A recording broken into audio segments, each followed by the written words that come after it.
Well, here we go, boys. You got it.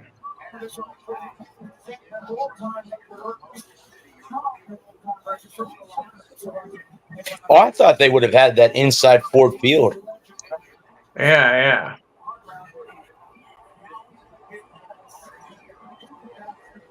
I have to say, Lou, I went back and watched the baseball show. You guys do a hell of a job on that show on Sunday nights. Hey, Lulu.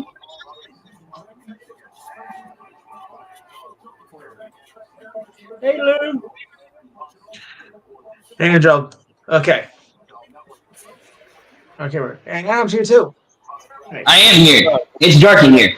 It wasn't dark to me. Then dark on the cam. All right. How many boos is the commercial going to get tonight? All the booze. All 30. All 32 picks. Only 32? I thought more than that. No, tonight. 32 tonight. The 32 picks that are tonight. I think there's 30 picks tonight because I think there's a couple teams about a first round pick. True.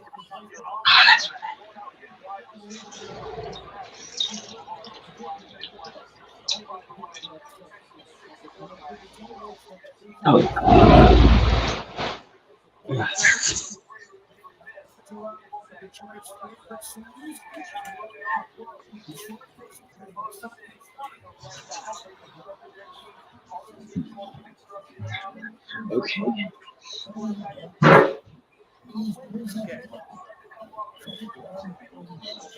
Lastly, though, that having the NFL draft at the same time the playoffs start is ridiculous. Yeah. I mean, really. For you. What kind of an Wow. idiot, bro? I mean, you got the hockey playoffs, the You NBA take playoffs. the number one overall draft pick. Me. I think it's an obvious. Choice because right now, Williams is on the clock. Yeah, I think Chicago takes Williams number one overall. Yeah. I wouldn't be surprised. Caleb Williams has to take it. It's Chicago's pick.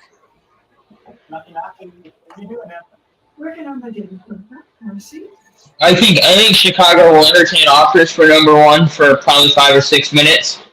Obviously, you don't want to not because if somebody makes you a blockbuster offer. Somebody wants number one. My little background skip be home Saturday. Oh, cool. Great news. But if Chicago, if they get a blockbuster deal, if they get, the Chargers were willing to send them Herbert for number one. I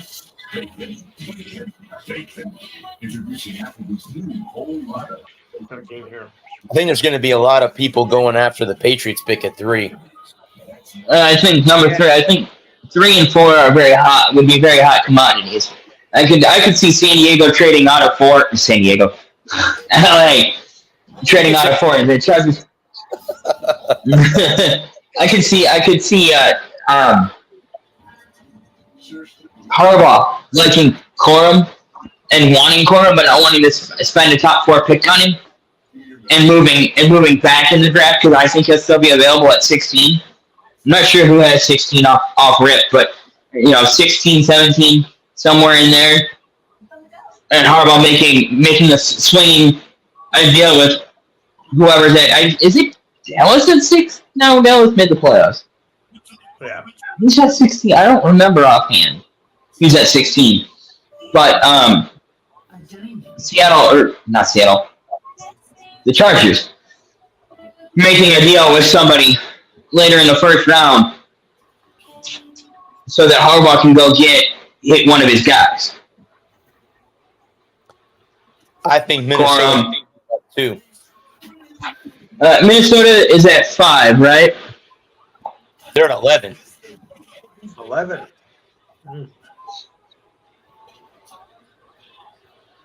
No, I've heard Minnesota. I've heard Minnesota's interested in McCarthy. Yeah, me too. I've heard New England, Denver, and Minnesota being all having him on their radar. I've heard Drake May at 3 for to New England. I would love to see JJ McCarthy, Patriot. I also think if New England goes JJ McCarthy, then I think you have to go. If you're San Diego, yeah, screw it. I'm just calling San Diego from here on until I remember to call them the Chargers.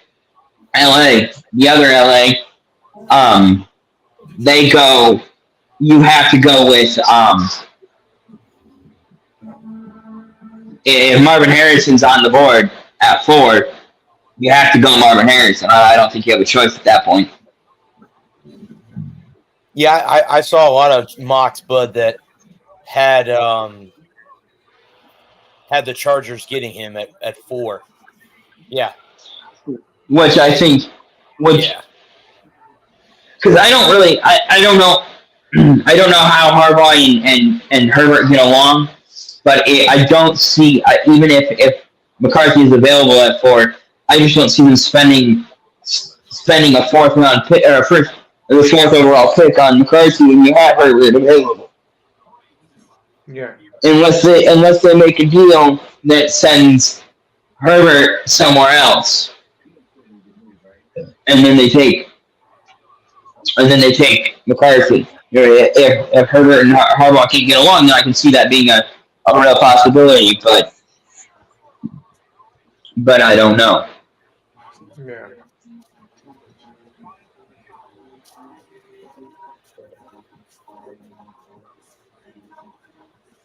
Okay.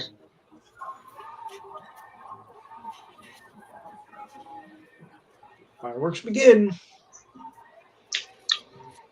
Is Carlos pick in? If there's the booze. Yeah, here we go. That didn't take long. Certainly did not. There's Eminem. Yeah.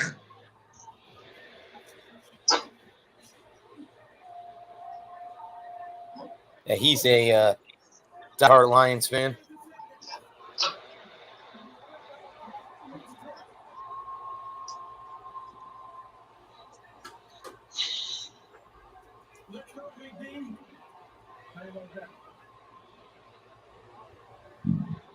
And I was just kidding about the rap battle. We're going to save that for another day. But the fight in Detroit has got a little some size for you. To bring you into some for you. So, here we go. Detroit! What up? It's in next to the Detroit Lions. Chicago will get booed like nobody's business.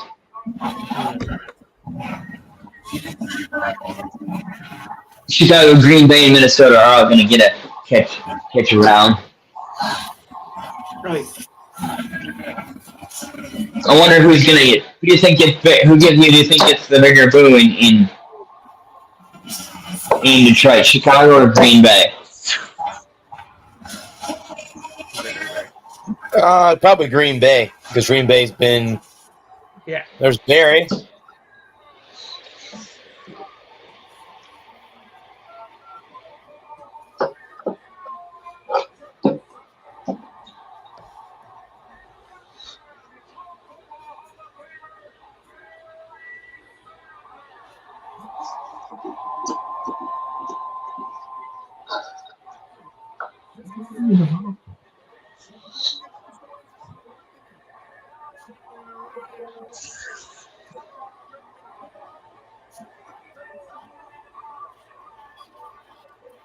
Barry never had stability when he was there. 3 coaches in 10 years. Terrible quarterbacks, no offensive line.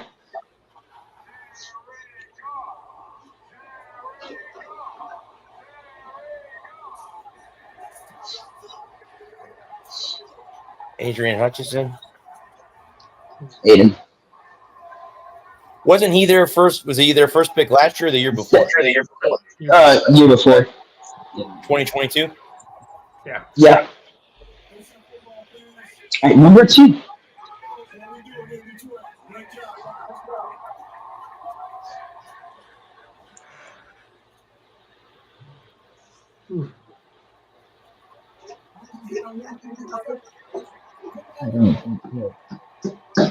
Megatron. I'm not sold on Caleb Williams.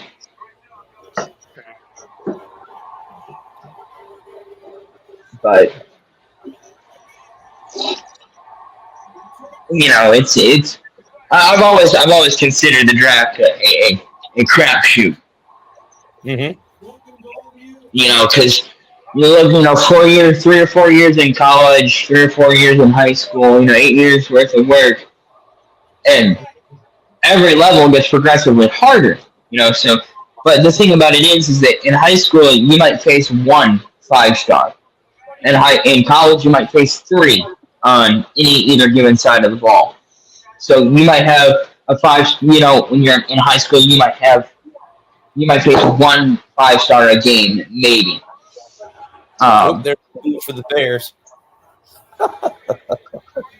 Indeed. So you might see,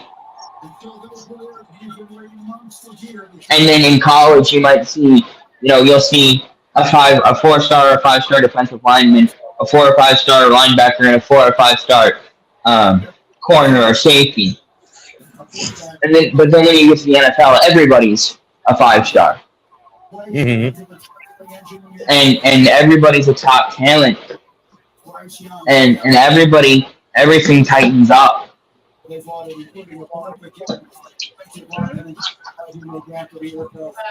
so guys that have had amazing college careers just come out and they can't hang in the pros.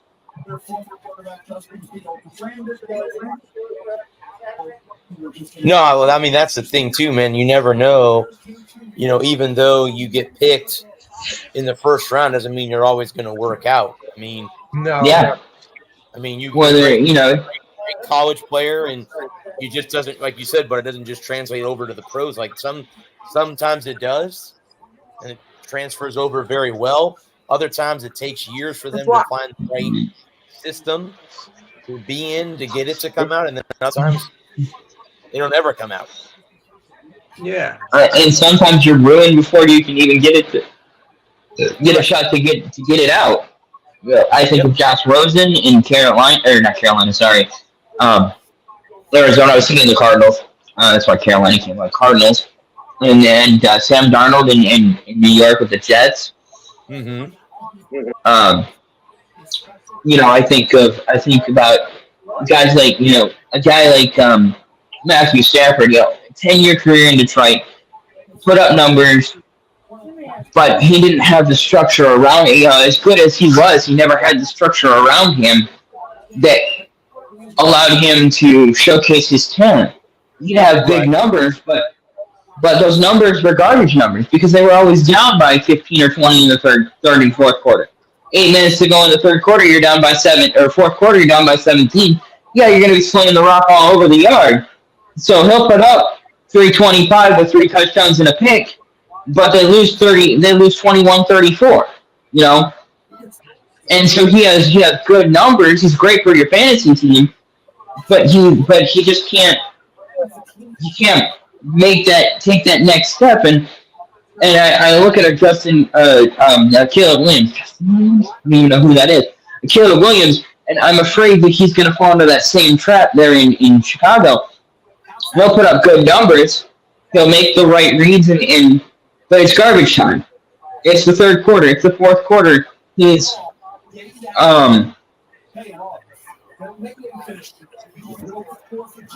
doesn't have weapons around him. And unfortunately for a guy like Caleb Williams coming in this year, he's not going to have the weapons that he had at SC.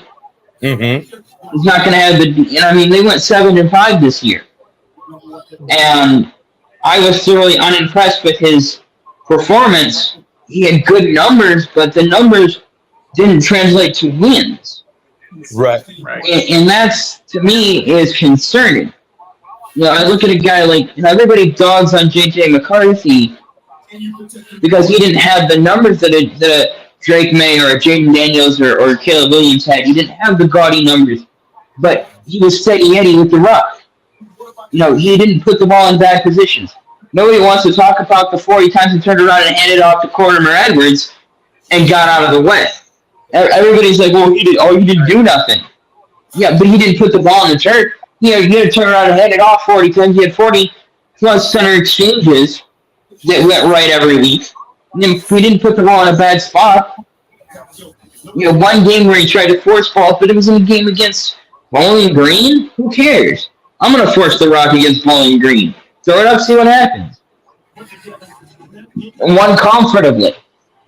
In the championship game, in the Rose Bowl, in the Big Ten championship game, and in the Ohio State game, and the Penn State game, in the 5 most important games of the year, where he couldn't afford to make a mistake. He didn't, unlike in the year before where he made those big mistakes against TCU, he didn't make those mistakes against Penn State, Ohio State, Iowa in the Big Ten championship game, Alabama in the Rose Bowl, and Washington in the championship game.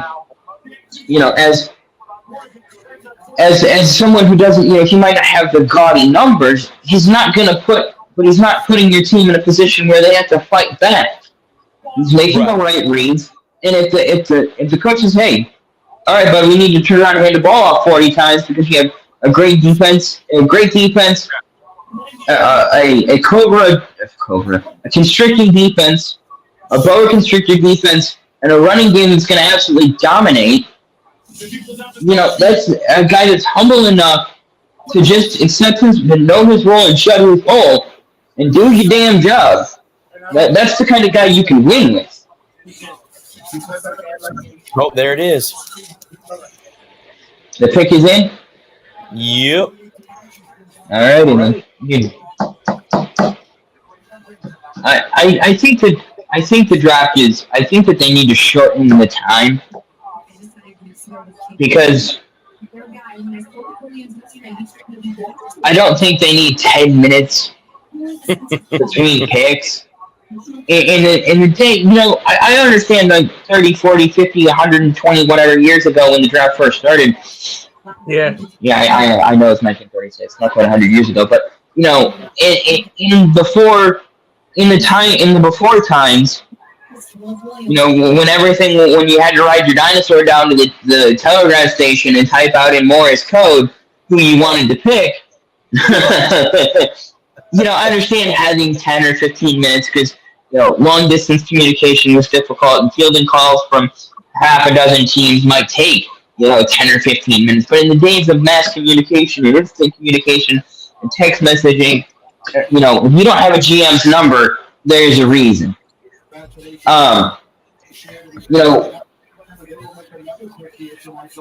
We need to get away from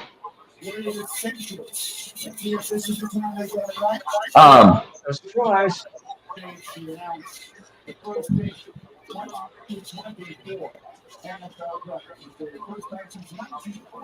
I don't think we need 10-minute breaks in between each pick. Let's pick up the pace here. It should take about an hour. Yeah.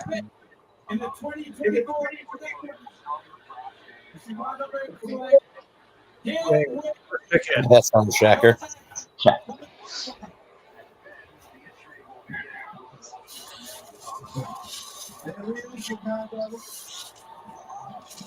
Got to make sure you protect him. Yep. Yeah. Last year. Well, I also think Caleb Williams. Sorry, I didn't mean to cut you off. Here you go, bud. I also think Caleb Williams is a different quarterback than Justin Fields. I mean, obviously, but Bryce Young.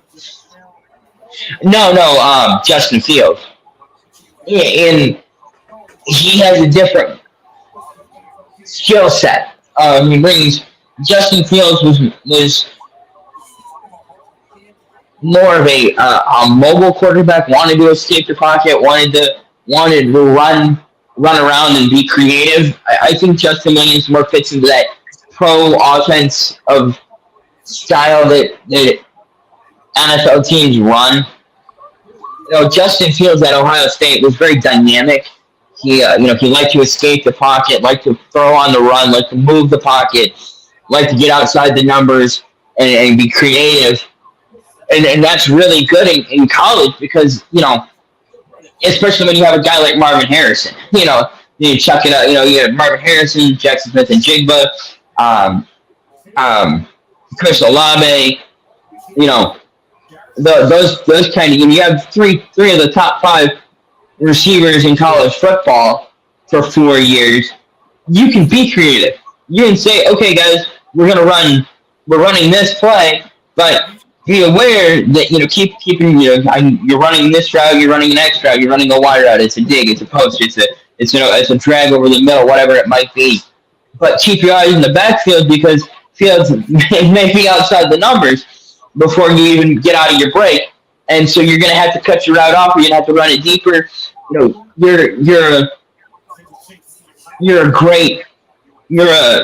this great quarterback with tremendous talent.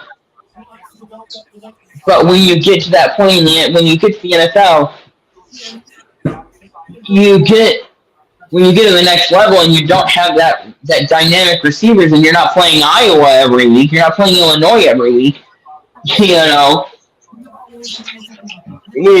don't catch Indiana. When your toughest 2 games are Michigan and Penn State, and then maybe somebody from the SEC in a bowl game or a champion, in the championship game, it's really easy to look dynamic. Yes. And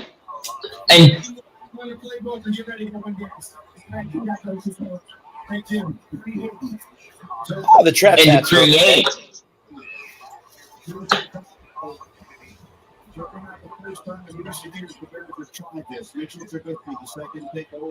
Three quarterbacks in the last 8 years the Bears have drafted. Yep. Not a very good track record, if you ask me. Nope. Who was the other one? Yeah, don't take it. Trubisky. Right, thank you. I couldn't remember. He was so memorable, I forgot him. That was a horrible. That was a horrible. Is he still in the league? Is he still in the league? I think so. I think Chicago or Pittsburgh dealt him somewhere, but I don't remember where.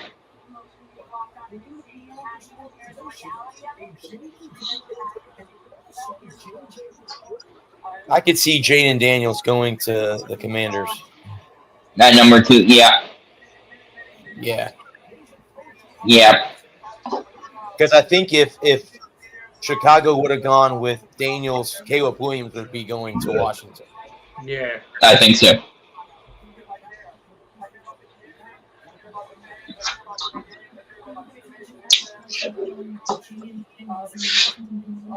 It looks like, and correct me if I'm wrong, guys, it looks like a lot of the top draft guys are at the draft.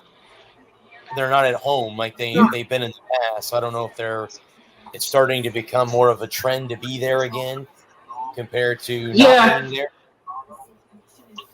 I think the guys that are expected to go in the top 15, top 20 will probably be there. Guys like Corum or some of your running backs, some of the guys that are expected to go later in the first round may not be there. Maybe at home, but I think your top 15 are probably there.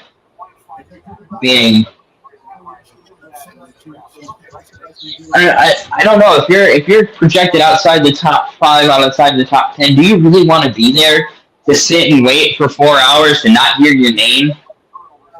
Yeah. I don't know. It'd be hard.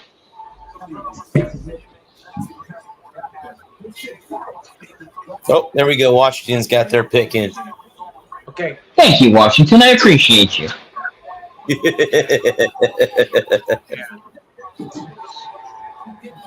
Okay. It's not good. Taking the dog up to see my wife tomorrow. There you go.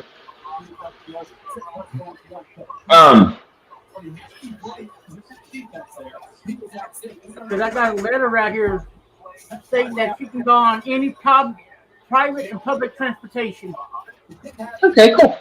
Because she's an emotional support animal. That's cool. Very nice. But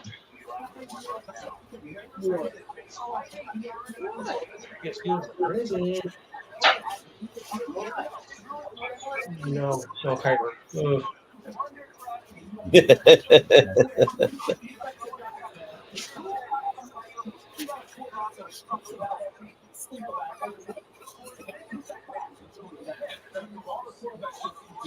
what?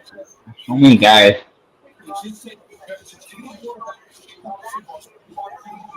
I forget who said it, but it was back in the 70s, 80s. I forget who said it, but there was a guy, a sports writer, and he's talking, and this is at the time when there were only 28 teams in the league. He said there are 16 teams, there are 16 starting quarterbacks in the league, and there are 28 teams that have to start a quarterback every week. And it's so true, even more so now with the 32 teams in the league.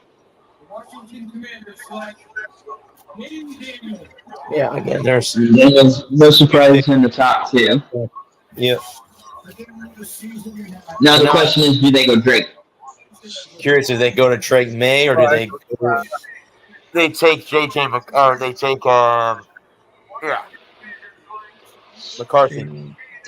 McCarthy or Harrison or do they swerve and take a lineman? I did not see that coming.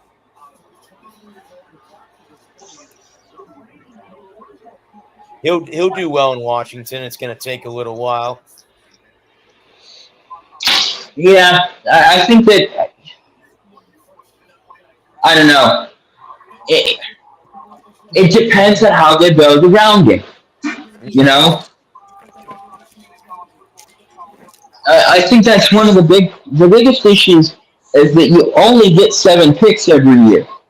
If you're, unless you trade them away or you lose them because you're cheating. But you only get 7. You're guaranteed a minimum of 7. All things being equal, you're guaranteed 7. And I think that the problem is that once you get outside the top 3 rounds, the first 3 rounds, it's a needle in a haystack, or it's a needle in a needle stack at that point.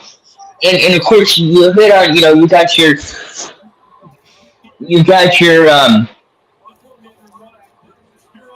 every year there's a couple of guys, there's a Russell Wilson or a Tom Brady that comes out and the Jason Kelsey, that makes a name for him in the league and is great. But 90% of the guys that come out of the last 4 rounds are an absolute gamble. And so when you're a team like Washington that has so many holes and so many needs, you take a Jaden Daniels and they think, okay, that's the quarterback of the future and he's going to be here for 10 or 15 years, but you're hoping he'll be there for 10 or 15 years. You hope you'll sign him to a couple of extensions. You hope that he's great, but you've got to put pieces around him. And then again, you can put all the pieces in the world around him, but at the end of the day, he's got to be able to do the job. I look at Zach Wilson there, and not to pick on the Jets or anything, but they tried to put pieces around him. They tried to give him talent to work with, and he wasn't the guy. He's just not that guy. Now New England's going to take their sweet time to pick. They look happy that they got Jaden Daniels. Yeah, I mean, I would be really embarrassed if I was a team and I drafted a guy that I didn't want. Guys, is this the first draft without Snyder as their owner? It is. Yeah. That's I think so. first or second. I think it's their first. Yeah, I think it was acquired or the late last year. Well, the Patriots didn't trade the pick 3, so I think they need to change their name to Seals. The Washington Seals. And go with a multi-cam color scheme. They can keep the red and gold if they want, but go with a multi-cam. Kind of like what Army and Navy do. Go with that multi-cam. And put a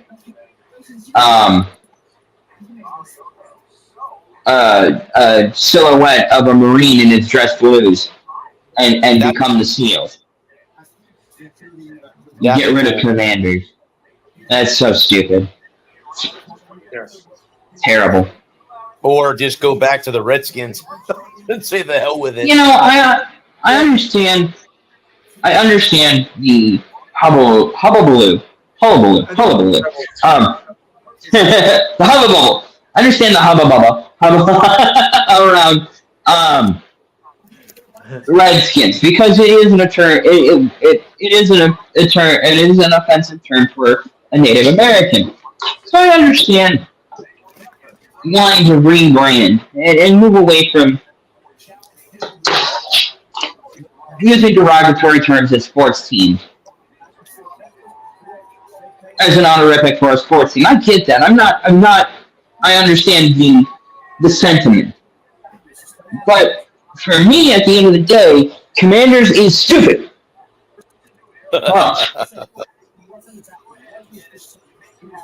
You know, and more than anything, I'm more offended by stupid than I am anything else. You know, they could have gone any one of 100 directions, and they picked the stupidest one. As Yogi Berra might say, when you come to a fork in the road, take it. Okay, you took the wrong fork. And they came to a fork in the road, they realized it was a fork, and yet they took it anyway. It's a righteous fork. Okay. Oh, kid from North Carolina. So they took Drake May, okay. Okay. Not 100% shocked, but 90% shocked. There's so many options at 3 that I don't think they could have gone wrong with any of the options they had available, unless they took some local yokel out of Boston there, maybe. Well, you were just talking earlier about not getting the right weapons. I mean, you can say that about Mac Jones. The Patriots never gave him any weapons, you know? And Yeah. Now he's in Jacksonville, you know, so who knows? You know what I mean? Yeah, backing up. I think he's head coach, so we'll see how they do it, how Gerard Mayo and company do it, but yeah. Well, I like.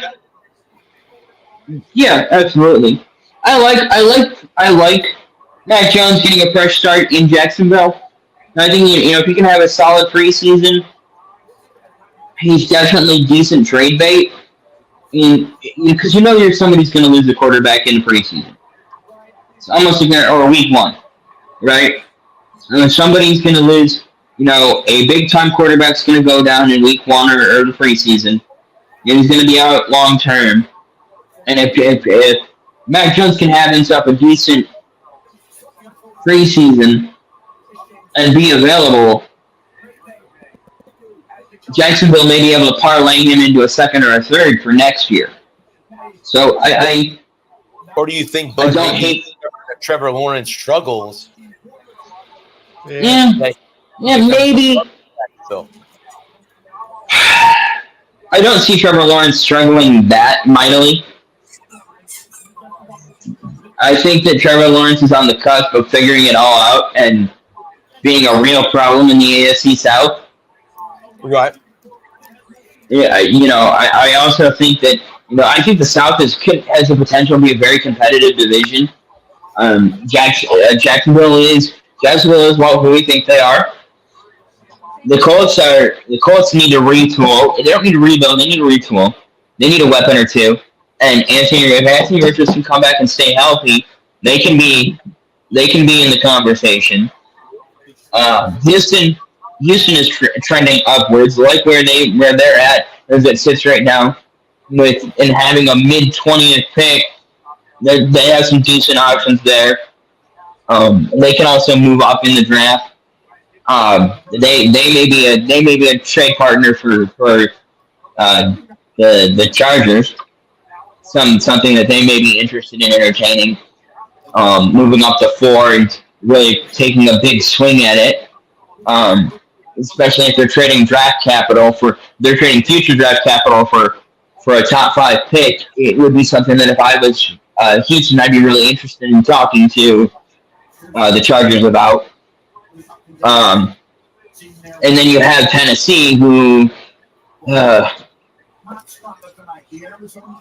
they're not quite a dumpster fire, but they're a smoldering dumpster. So they've got issues that they've got to work out. They need a quarterback. They need offensive line help. They've got to get the defense figured out. They got a new head coach coming in this year after letting Mike Vrabel go. I think that they're definitely heading for a 3 to 5 year rebuild. So that's where I see the NFC South at right as we sit here on draft night. This from Marvin Harrison Jr. goes. It's a possibility. It is definitely a possibility. See, again, like I was saying about Houston, if I was Houston, I'd be calling the Chargers saying, hey, you can have our first this year, our first next year, our second this year, and a third this year. 2 firsts, a third, and a second and a third for number 4 so that I can move up, slide up, and grab Marvin Harrison and pair him back up with C.J. Stroud. And you got Stephon Diggs, too. Ooh, that would be dangerous. Yeah, Houston's made some moves, and I like where they're at. I like where their head's at. Well, I think, Bud, last year, I think they had to be the surprise team of last year. Absolutely. No one had them making the playoffs. No one even had them win more than 3 or 4 games, and they won. I think I had them at like 2-15 going into the year, something like that. They were projected to be awful. And they got the 4 wins, and I'm like, oh wow. And then I think they went finished. That's why they played the games. Indeed. And Gerald, let's make sure your dog doesn't show up on the camera naked. Oh, they did take care of something. So San Diego took Harrison at 4? Yeah. They took him at 4. Yep. Okay, interesting. Good pick. Don't hate it. Love it. Kind of. Glad he's gone. Have fun in the NFL. Who the Chargers will take? The Chargers took Harrison at 4. Wow. Oh, wait. Were the Chargers not 4? No, the Chargers are 5. Arizona was 4. Oh, okay. Okay. So, don't like. No. Yep. Don't like that pick if I'm Arizona. I don't. Oof. They had so many holes to fill. They need defensive line. They need a linebacker. They need secondary. Well, I guess that maybe they're thinking offense, but with the whole fact is that they can score a bunch of points. Even if you have a mediocre defense, you can. I don't know. I'm not in Arizona's war room, but maybe that's why. Yeah. Because they had him going at the 5. That for the Chargers. Yeah. So I don't know who now LA's got. I mean, I'm sure they all have 10, 15. A backup one. Or okay, this guy's off, this guy's gone. All right, so who's the next guy up? Guys, I messaged our draft guy earlier. Jeff, I told him, I said, hey man, have fun. And he's like, I'm on 3 hours of sleep. I'm like, oh my god. Right on. Oh my! And so this is his Super Bowl, though. This is his Super Bowl. He goes, Yeah, I can't wait till round 1 is over so I can go to sleep. I'm like, oh my god. I mean, Yeah. this is his Super Bowl. And the Yep. same thing. That I kind of think that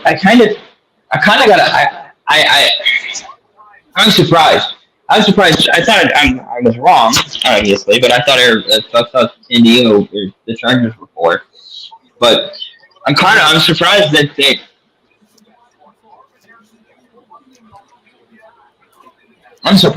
went with Barbara Harrison. I guess the offense sells tickets, so if you're just gonna be god awful anyway, might as well get a weapon while he's up there. It might be, but it might be like maybe they said, you know what, we have so many needs, we're just going to take the best player available. And at the time, Harrison's the best player available, so we'll roll the dice and take him. Yep. Yeah. I'm I agree. How well he will compare to his father.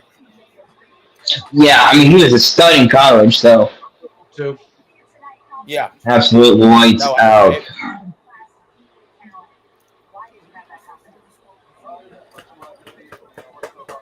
You see, oh, what a coup that would be if the Chargers took J.J. McCarthy off the board to keep him from going anywhere else. Absolute coup. They might, bud. They might. Going back to his old coach to sit behind. Waiting in the wings with Herbert. Justin Herbert. You never know, man. I mean, yeah. You would hate to see them think, oh, well, we're going to draft our future. Yeah. Well, Herbert has had a couple of injuries that have cost him significant time over the last couple of seasons. And they may be looking at an insurance policy, and they could go offensive line. There's a couple of SEC kids that are available. I think there's a lineman from Georgia, a couple linemen from Alabama that are available that they could be targeting in the first round. Yeah. And like I said, they could definitely be interested in talking to somebody about moving back to 12, moving back to they could be talking to Denver or Minnesota or Houston and working out a deal to get out of that top 5 pick. Right. And moving down to take a lineman or a running back, like Corum's on the board, and we know how Coach feels about Corum, so. Yeah, I mean, it would be very shocking to see a running back go in the top 5 picks, but if somebody was going to pull the trigger on that, it would be Harbaugh. It would be Harbaugh. I mean, and he's had some stud running backs. That's his brother. Christian McCaffrey, comes to mind.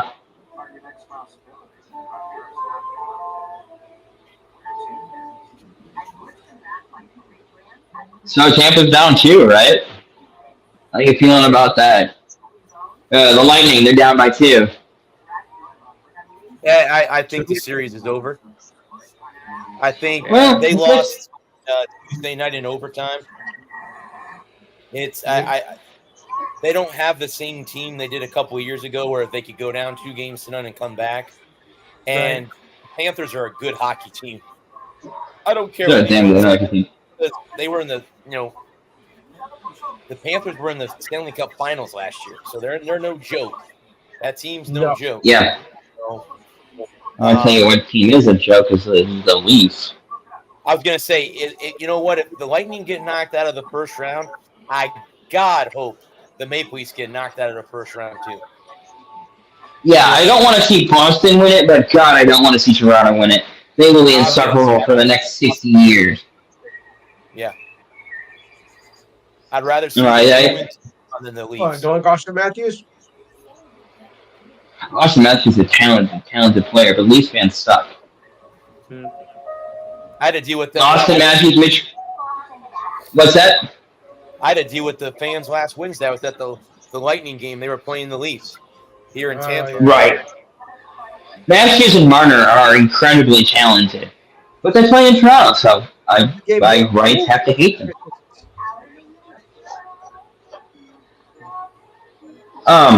I figured we'd talk about that while we're at commercial here, kind of.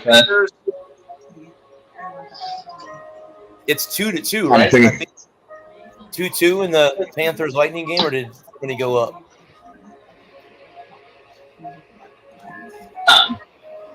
No, I think it's still 2-2 in Game 3. The Lightning are at home. Let's see.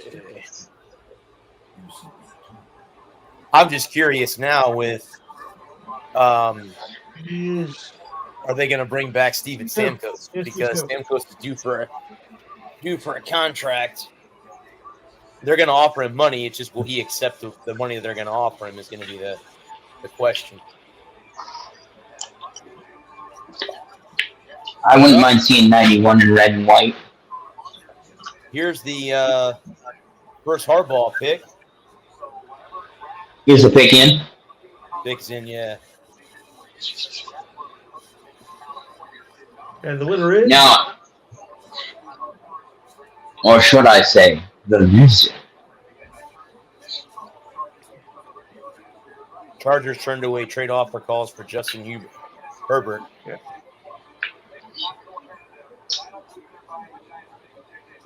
I love Justin Herbert. He's so much fun. He's one of the. He's if I pick a what NFL player would you want to have a beer with? Justin Herbert, 100%. I just think we'd get along like a house on fire, man. Yeah. Well, I think he's going to do well, but under Harbaugh too. I think that's going to be I'm not going to say a career-defining turnaround, but I think he's going to continue to be as solid as he is. But they're not going to defend him as they did in the past. Well, I think Harbaugh got a wizard's touch with quarterbacks. Whether it was Andrew Luck at Stanford or Kaepernick or Smith. Joe Alt, the offensive tackle out of Notre Dame, is who the Chargers took. Kind of thought that might happen. I thought they might go offensive line, protect Herbert. Now, and the other thing that we forget about in this whole deal, and we get caught up on Harbaugh, is that he's only the coach. He's not personnel. He doesn't make the personnel decisions. Like when he was at Michigan or Stanford, when he was at Michigan or Stanford, I don't think he's the GM in LA. I think they have a GM. I could be wrong, and feel free to correct me, but I'm pretty sure San Diego or LA has a GM. Was he? Sorry about that. He wasn't the GM, Bud, when he was in San Francisco, was he? I want to say he was. I want to say he was the GM. I want to say he was the GM in San Francisco, because that was one thing that that was one thing that caused friction between him and ownership. Was he was the GM?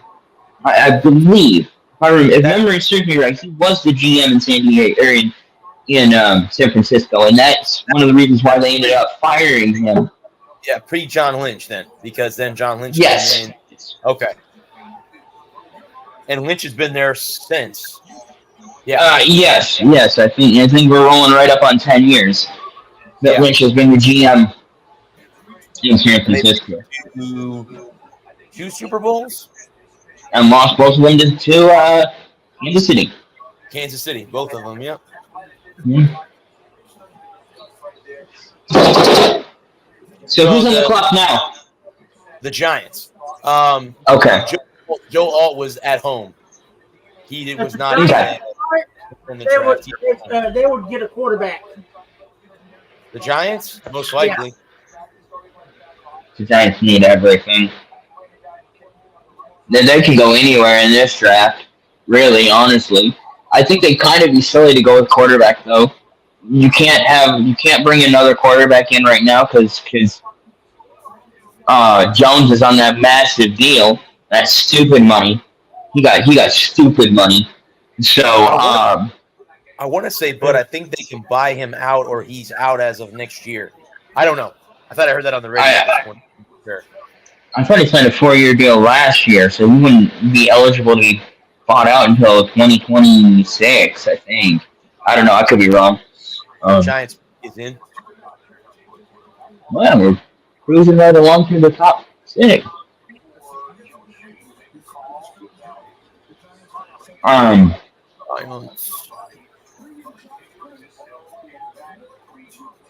I have a good buddy of mine who is a Giants fan, diehard Giants fan. Every time I see him, he says, "Yeah, remember Eli beat you twice in the Super Bowl?" I go, "Yeah, thank you for reminding me. I appreciate that." Thank you for bringing up such a painful memory. Why don't you give me a nice paper cut and rub lemon juice in it? We're close. David Tyree. Oh, there's the Panthers up 3-2 in the second period. Yeah, they're gonna be a. I think. Yeah, if you lose game 4 on home ice. They're already, but their backs are already against the wall because now you have to win 4 out of 5 against Florida. I don't think that's happening. With 2 at home, with only 2 at home. Correct. Well, 3 at home. You'd have 3 games at home in the final 5, if you get that far. Not if you lose tonight. No, if you're down 3-0. Yeah, if you lose tonight, you got game 4 and game 6. That's all you got at home. 2 games left. Yeah.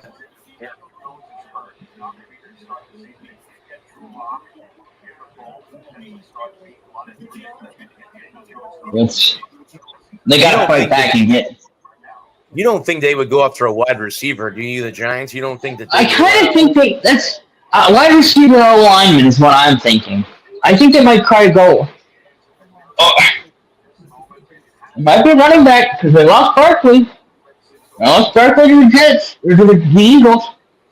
Wouldn't be surprised if the running back came off the board right here. But I'm taking a line. Pick is in. Here we go.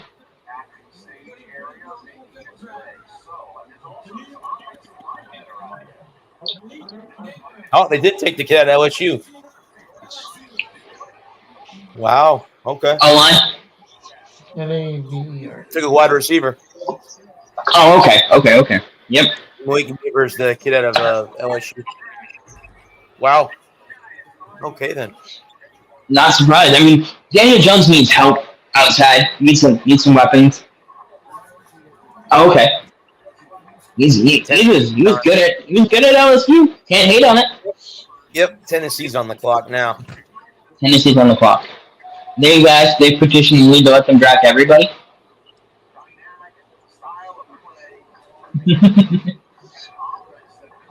Hey, Adam. They submitted Yeah, go ahead, bud. Do you think Dallas takes a running back in the first round?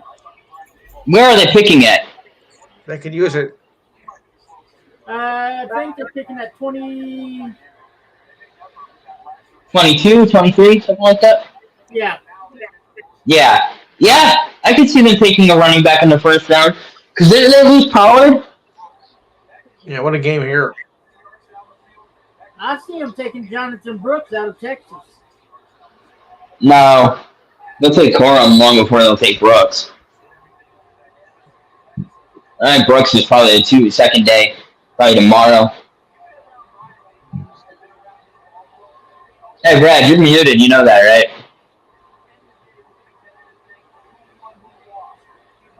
Okay.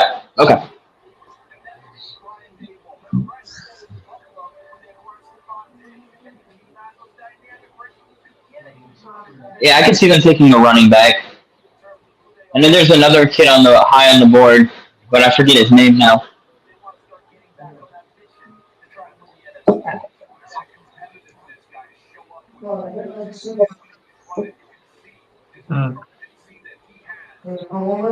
I can tell you who they're not going to draft.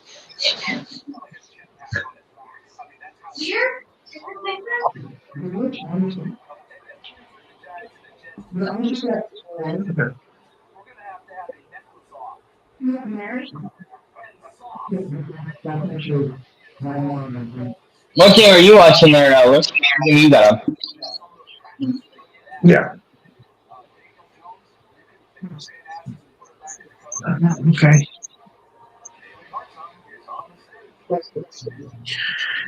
Other game.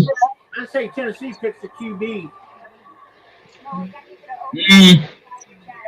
Didn't they make a deal for somebody in the offseason? I thought they traded for a quarterback. I'm thinking Tennessee goes offensive line or defensive line. That series is done. What series is that? The Panthers versus the Islanders.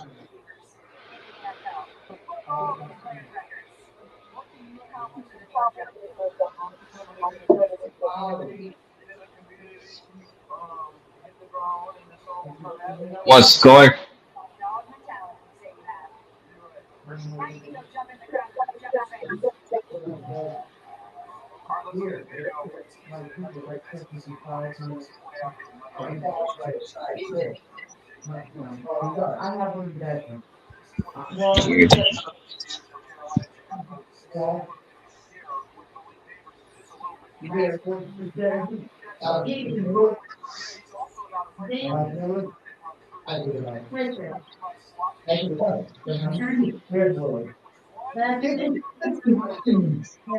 It's just his eyes are closed really more. My dad always had Chinese eyes. How old is yours now?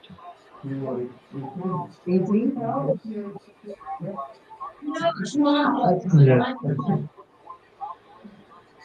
Okay. Hey guys, I guess I was talking off.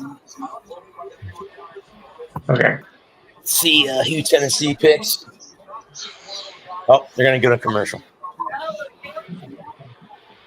He's in. Oh boy. The Eagles gonna have to pick somebody to replace Kelsey. Yeah. Oh. He's going to be a hard body to replace. Yeah. I'm kind of surprised he called it quits.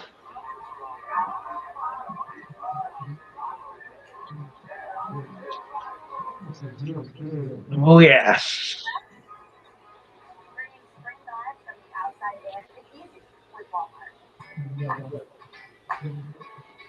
Sure, he's the best in the business.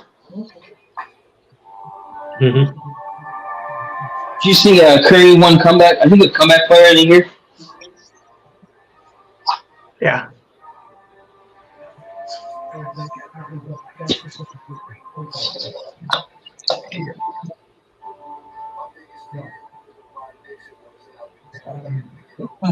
Okay.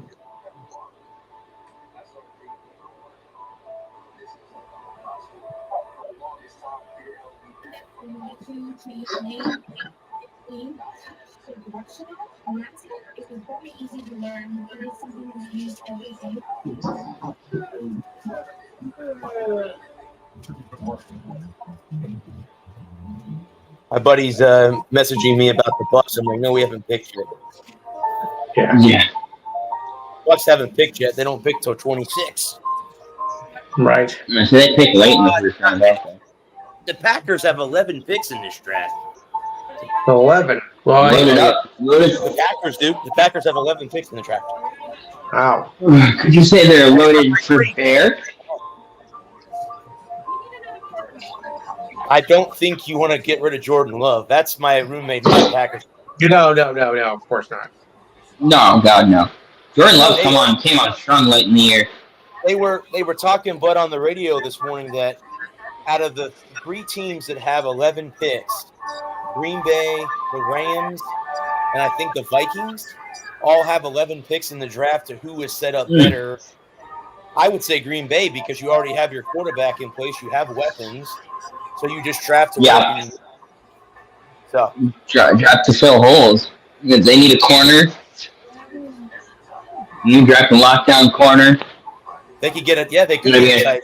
That kid Brock Bowers out of Georgia would be a good pick. Yep, a tight end. Yep, Brock Bowers. If he's still available. I was gonna say if he's still there by the time that they gets to that pick. Because Bowers could be the next guy off the board right here at 8 or 7 Well, what to is Tennessee. what is the guy that the Titans needed? They don't need a quarterback, do they? I thought they made a deal to get a quarterback in the offseason. Because you don't think they'll take Bo Nix, do you? Or JJ? They might take Bo Nix. Bo Nix is an option. Or both or Penix. Or Michael Penix too. I forgot about him. Yep.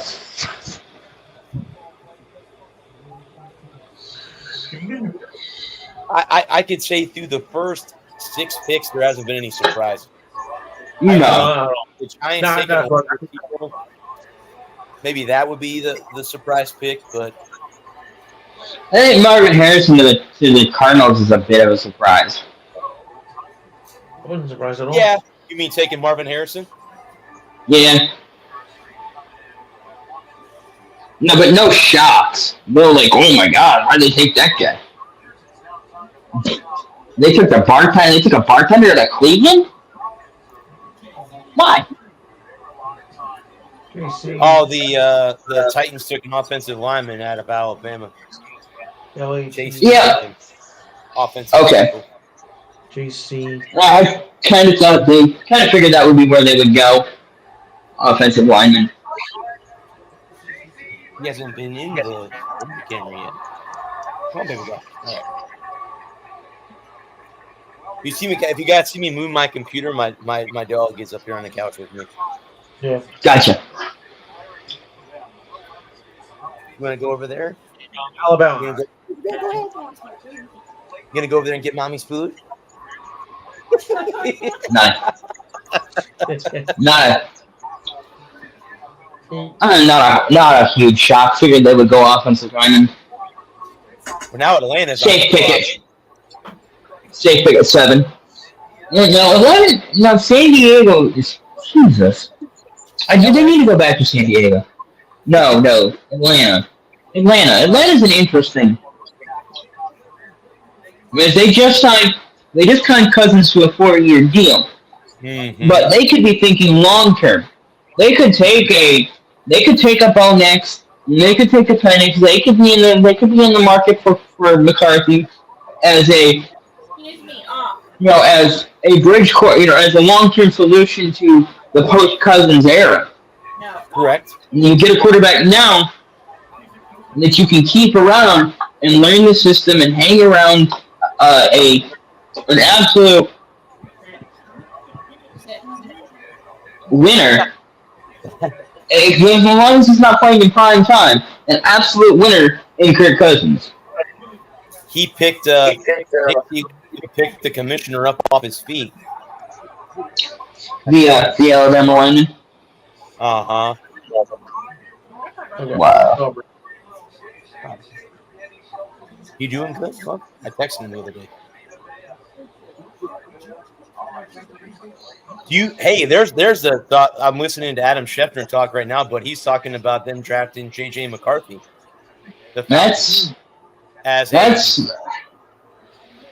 of sit and wait, develop type quarterback. Yep, a long term plan. Packers. The Packers picked 25. The Bucs picked 26. Okay. They got their kids with them to bring your kids to work day. I could see the Packers being in a running back kind of position in the late first round. I could see Atlanta taking Brock Bowers right here. Taking Bowers, giving Cousins another weapon. With already what's his name from Florida that they did use? Yeah. I can't remember his name now. Kyle Pitts. Huge kid. Yeah, that's his name. Thank you. So big. Well, Atlanta. Brock Bowers. Right now, Atlanta's favored to win the NFC South because of Cousins.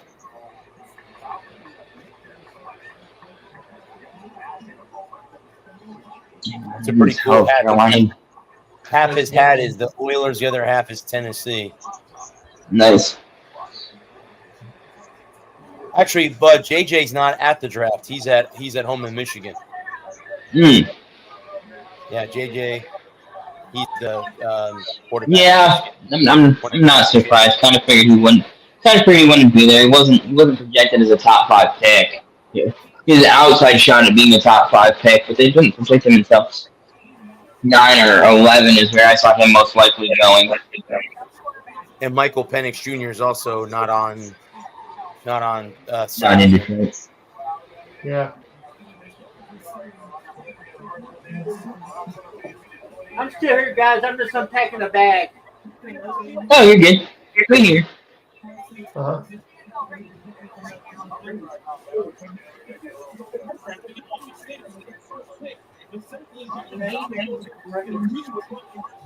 Okay.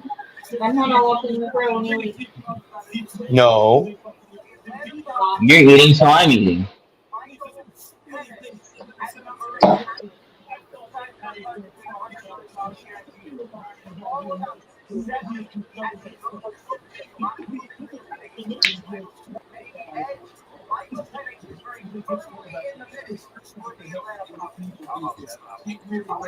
Okay. Are you smarter than another one? I wonder if the first defensive player goes right here too. Could. Maybe.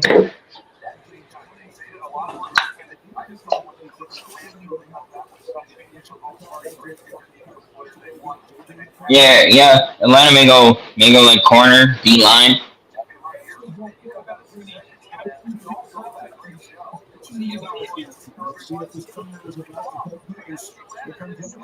They may go wide receiver to give Cousins someone else to throw to. Here we go.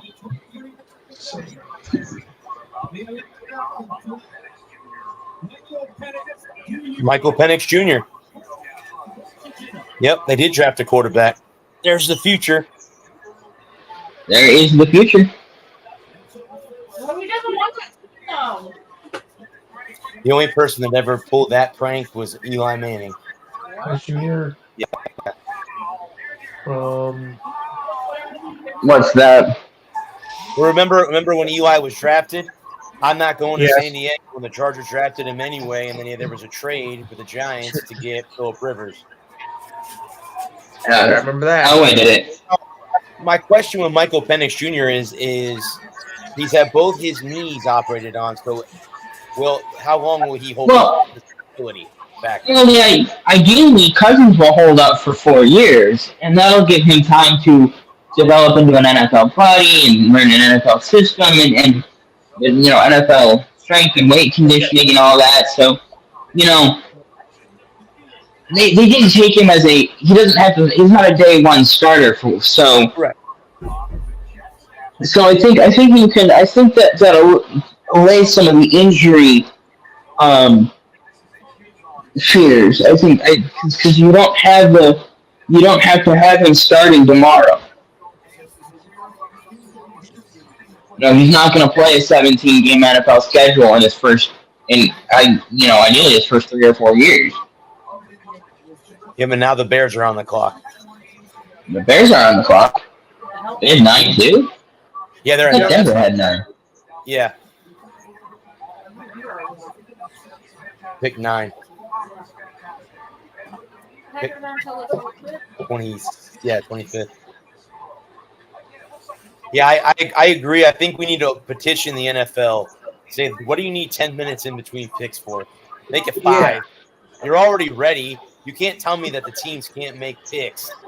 What are you gonna do? Take a dump? I think that. Yeah, I think that. Oh, St. Petersburg, Florida. That's not far from me. He's from this area too. Michael Penix. He's from the Tampa Bay area. Oh.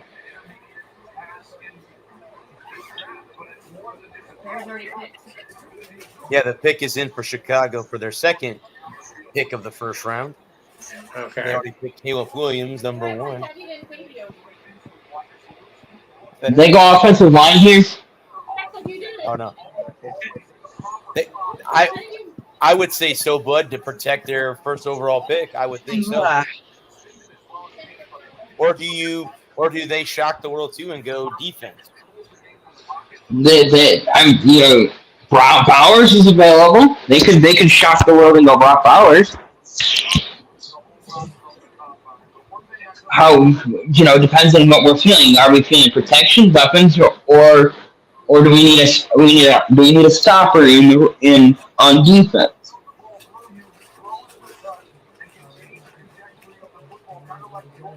Well, so far, and I'm surprised there hasn't been a trade. Like somebody hasn't moved up from the mid-level round. Like Minnesota's 2 picks away, so you still got. Yeah, I don't think got Bo Nix, so those are still left because Penix is gone. So you got Bo Nix and you got JJ McCarthy are the only 2 big quarterbacks. First round. Yeah.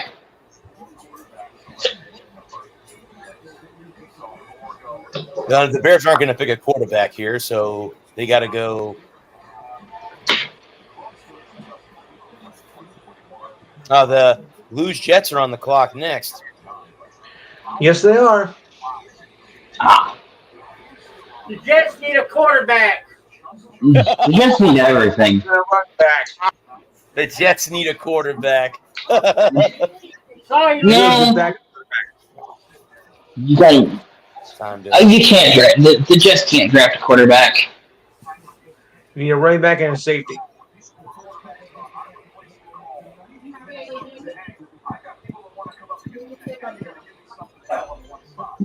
All right. My next up by 6, 5.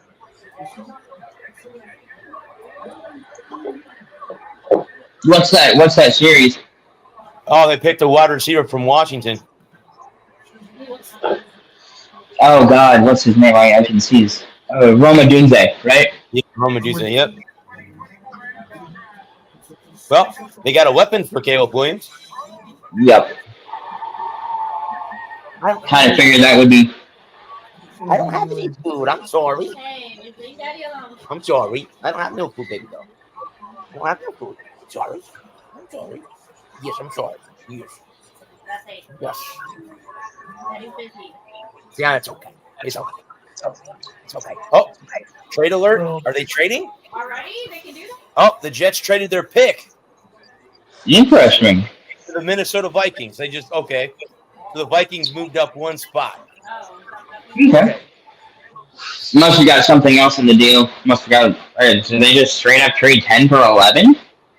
Could have been. That's. The Vikings are going to take Bo Nix. I bet you. Or JJ. The or JJ. One or the other. Or both. So now it's the Or Vikings. neither. Then they can always take neither and swerve and take the bartender from Cleveland. Is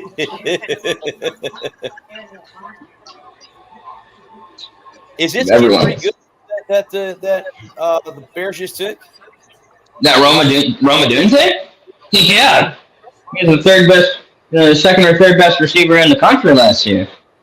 Yes. Behind Marvin Harrison Jr.? And the kid from LSU. Yeah.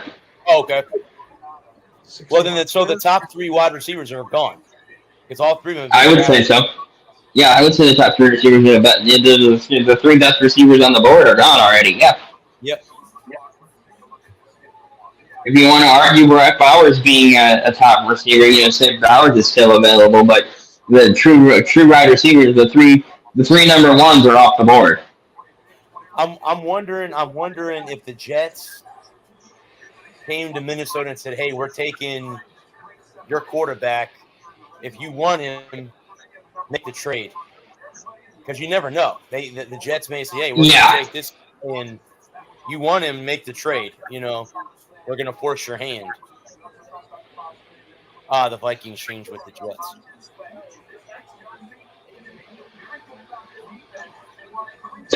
Vikings pick is in.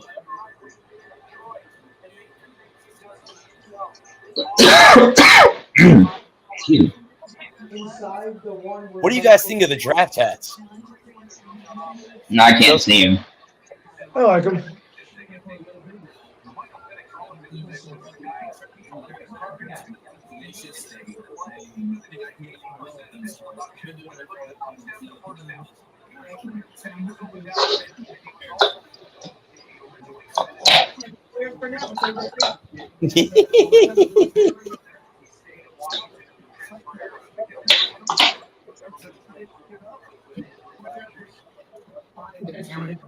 Going to the commercial break. Hmm.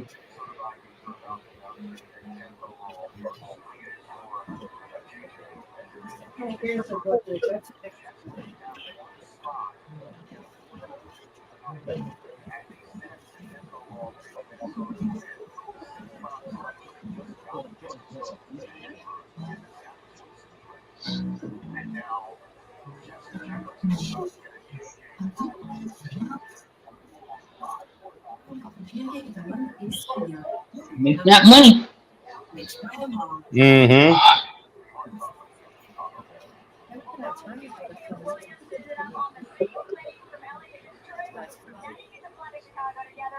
I have to go look after. And I have a snack. No, on Saturday. They're open until like 6 or 7 now. I thought they were. Let me look. You could be right.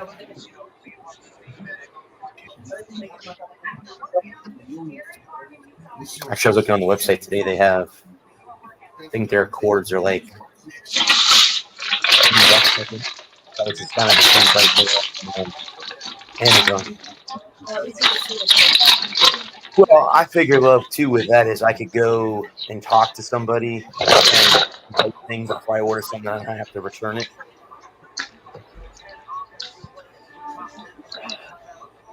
Oh.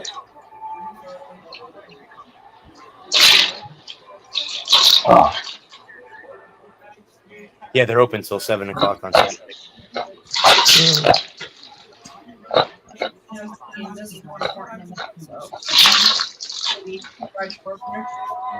No, I'll stay around till 2 and get that straightened out, and then I'll go after that.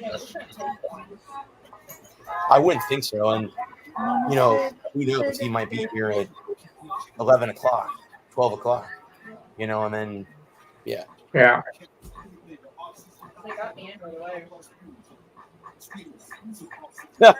Ex-Patriot coach Bill Belichick is skeptical about Drake May.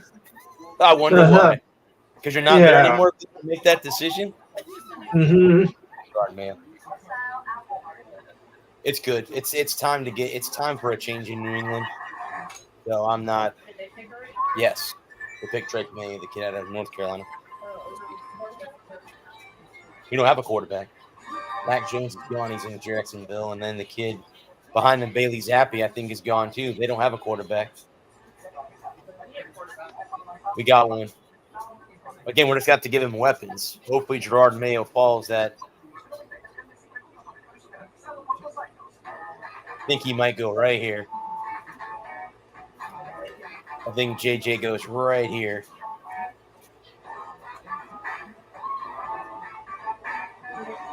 Uh-huh. He wouldn't have to go very far. Just across the state. Across the state. Probably. From Michigan to Minnesota.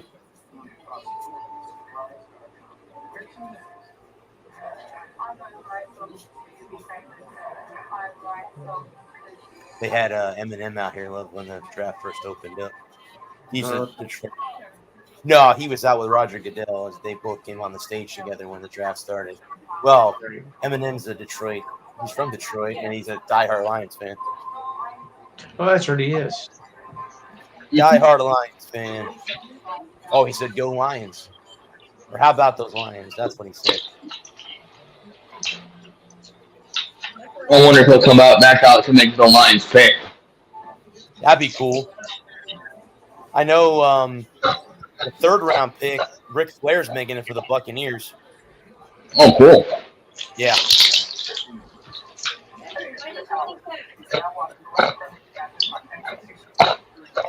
He looks like he's passed out in the middle of the floor. Oh my God.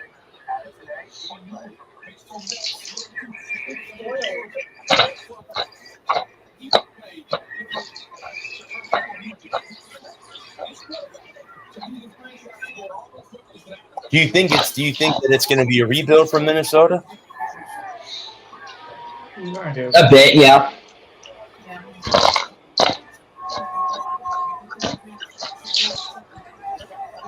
Oh, this is the first. This is the first celeb pick. We need to have somebody that make the pick for him. Yeah, they'll have like yeah, kid or something.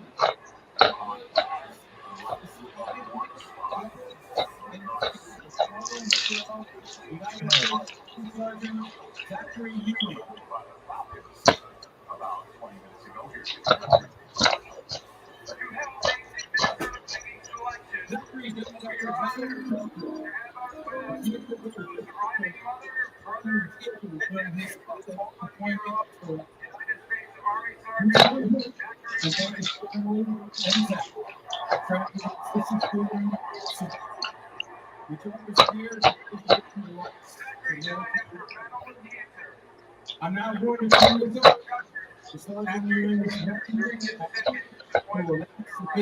honor. That's pretty cool. The kid's gonna announce the pick.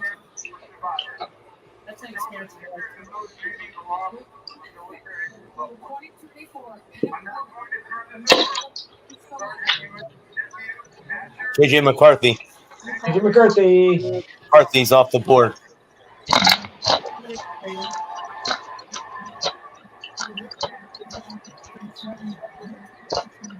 Be wearing purple and gold. Skull, as they call it. KOL. Yeah, once they get that phone call that the coach or the GM's going, hey, if you want to become a Viking, okay, so get ready. Most likely they'll be like, okay, hey JJ, you're gonna get on a plane and fly. So when we have our draft after party, you're gonna be there to be introduced to all our fans. Well, here's my question with you, Bud, and you're a Michigan guy, so you can answer this question better than anybody. Because he didn't throw the ball a lot in Michigan because they relied a lot on the run, how will he do in a game that he has to throw the ball 30 or 40 times? He'll be fine. Okay. Because that was the question He can make all the throws. Morning about him is, what happens if he has to throw the ball 30 or 40 times? He didn't have to do that a lot in Michigan because they relied a lot on the running game. He'll be fine. Yeah, that's the thing is that unlike some of your more flashy quarterbacks, guys with big numbers, what JJ excels at is knowing his role and shutting his hole. If they call on him to throw 30, 40, 50 times a game, that's what he'll do. He's got a tremendous upside with his legs. He can move the pocket. He can break containment. He can pick up 15, 20 yards on the ground, no problem. He didn't have, unlike some of the other quarterbacks on the board who had great receivers to throw to, and other guys that have come out in the past over the past other 10 years, like where you have guys like Trevor Lawrence, Joe Burrows, guys that were slinging the rock all around the yard.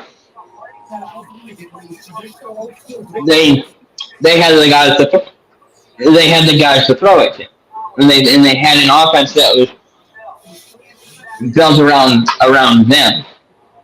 JJ had an offense that was more steady Eddie, wanting to pound you to death. Well, also too, but he's probably ready to go because he had a lot of pro-style offensive schemes that they ran in Michigan too. That's one of the upsides for him. Yeah, Michigan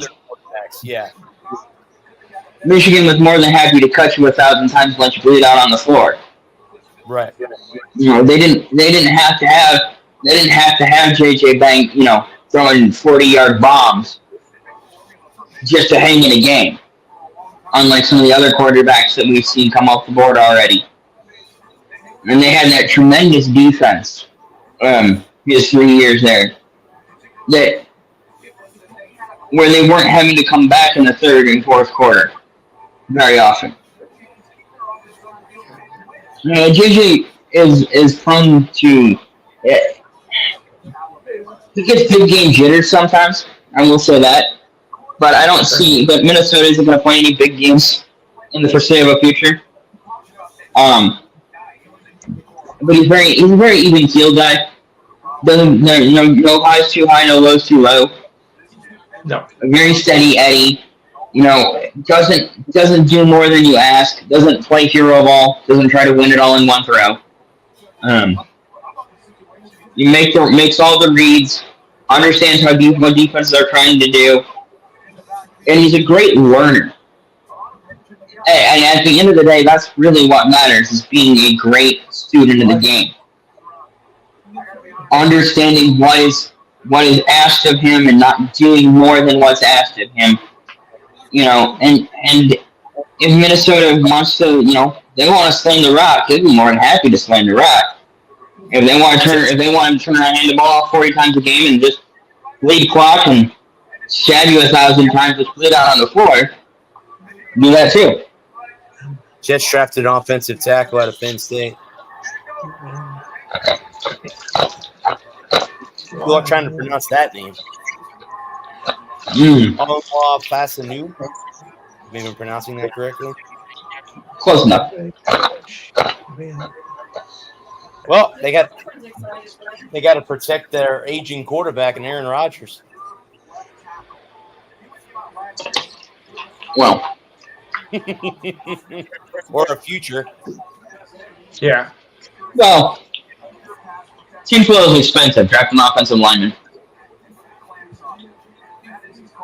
Well, what's his name, Bud? Who just got paid? Somebody got paid as an offensive lineman today. Penny Sewell. Penny Sewell, okay. He got a big deal, right? Mm-hmm. Which means that means the kid here in Tampa is gonna get paid too. Mm-hmm. Oh, the Broncos are picking next. They go Bo Nix. Yeah. Someone's got to go Bo. I think they go Bo because they don't have a quarterback in Denver, do they? Russell Wilson. No, he got dealt to Pittsburgh. That's right. I forgot. Yeah, because you have Russell Wilson and Justin Fields both in Pittsburgh, right? Correct.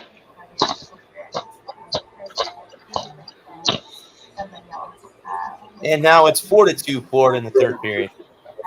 Okay. Yes.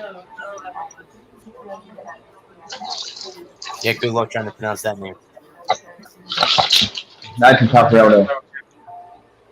There's Bo Nix.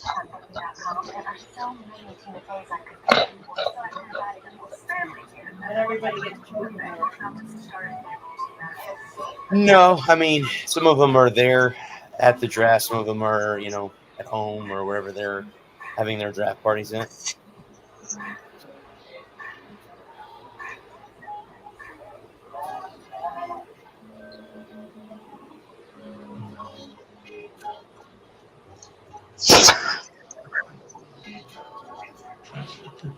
Sorry, Peyton. Can't be there. Well, that's the problem with drafting. Yes. Well, then again, I think we've all been there. I mean, I think we've all had picks that we regret. I've had a few. Would have rather than go in a different direction. Yeah. But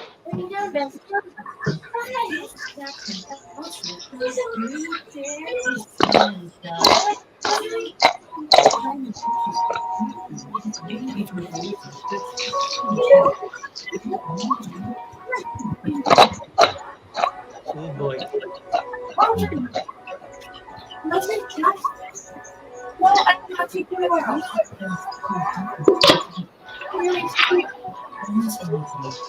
I'll check out love during the first round if you want.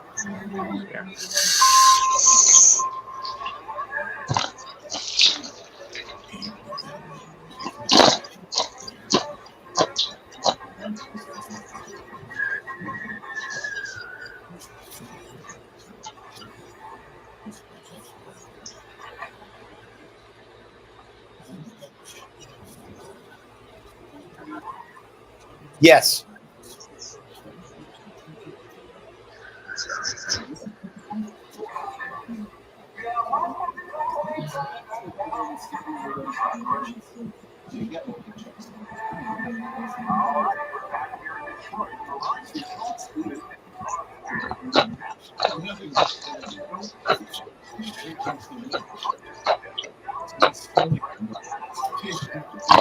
Yeah.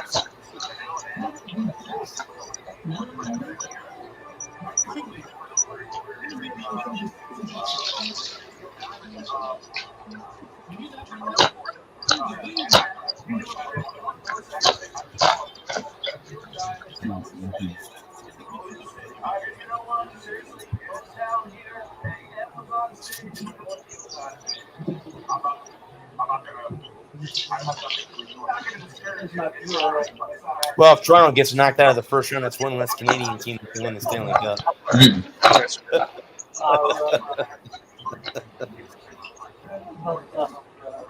That will leave what, Vancouver, Edmonton, right? I think those are the only two that are left. Right.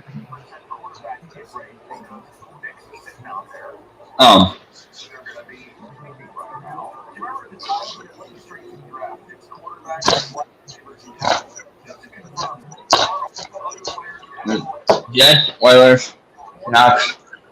No. Oh, that's right. The Canucks are there. That's right. I forgot about the Jets. So if Toronto gets knocked out, Yeah. there'd still be 3 Canadian teams left. I wouldn't care Nashville about tied up. Nashville tied up that series at 1 the other night. I'm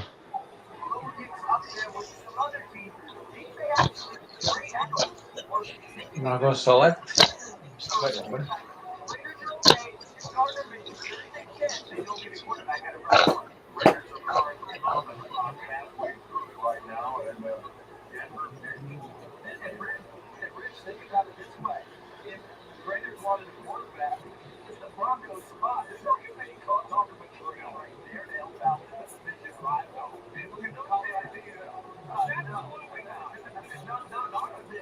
See which way Denver goes. I agree with you guys. I think it's Bo Nix. Either that or they traded away. Yep. Bo Nix. Yep. So that's all the first round quarterbacks are gone in the first 12 picks.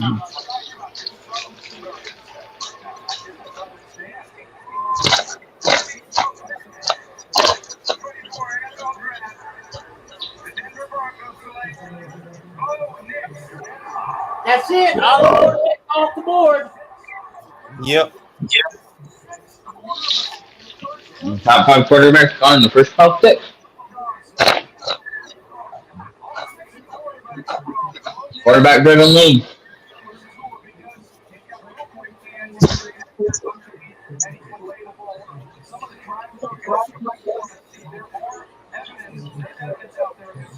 You want to be a top 5, top 10 team, you got to have a quarterback. See, I remember seeing Bo Nix in Auburn before he transferred to Oregon. What? Yeah.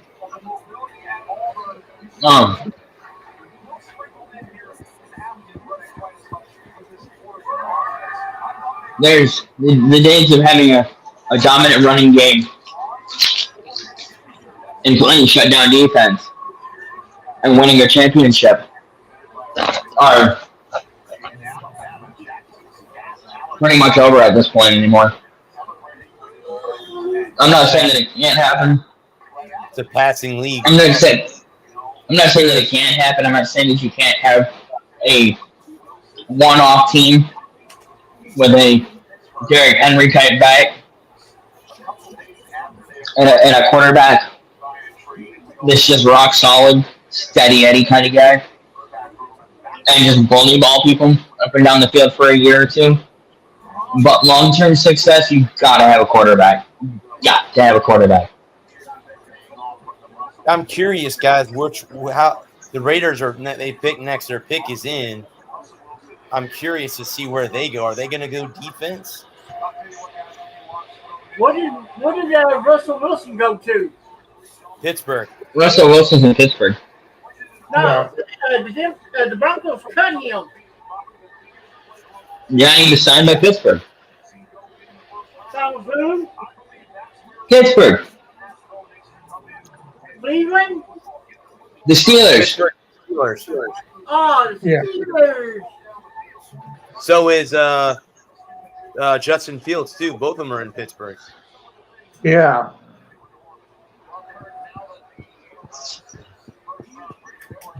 Wagging your tail when he comes in, you wagging your tail. It's a good place for them too. They can get factory jobs and their NFL careers are finally over.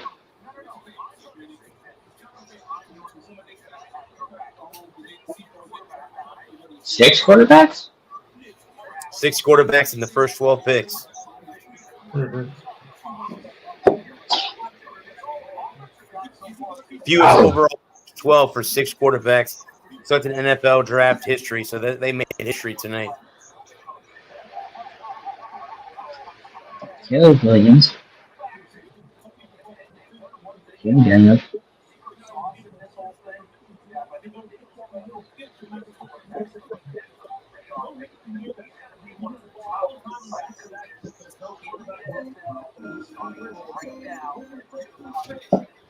They picked defense.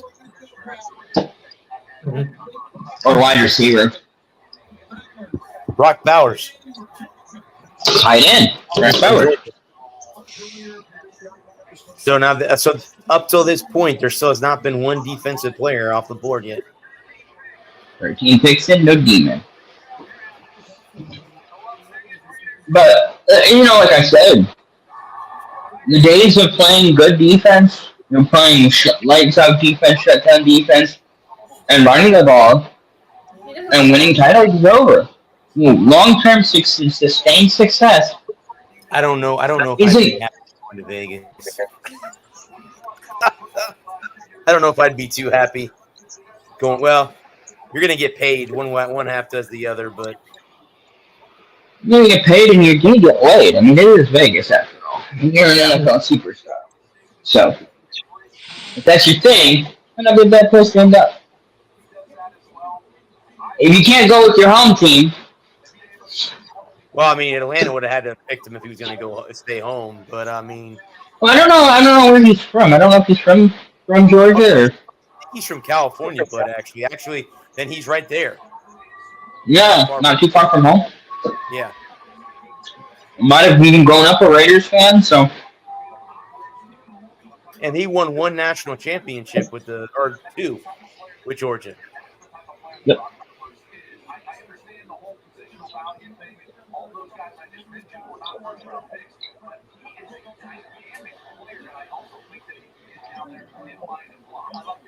Do they all have golfers? Yeah. I'm kind of surprised he stayed on the board for as long as he did. Yeah, now the Saints are on the clock, so this is another division opponent for the Bucks. I think this is our first defensive player. I think they go D-line. Okay, the Saints, they can go. Saints can go any direction. They really could. They really could.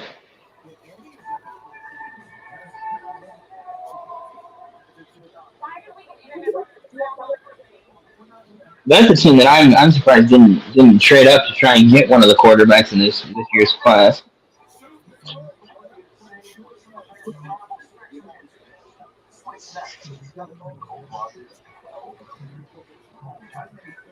I think Michael Penix Jr. has to be the shocker, but again, they're drafting Kirk Cousins' replacement, so smart move to do that.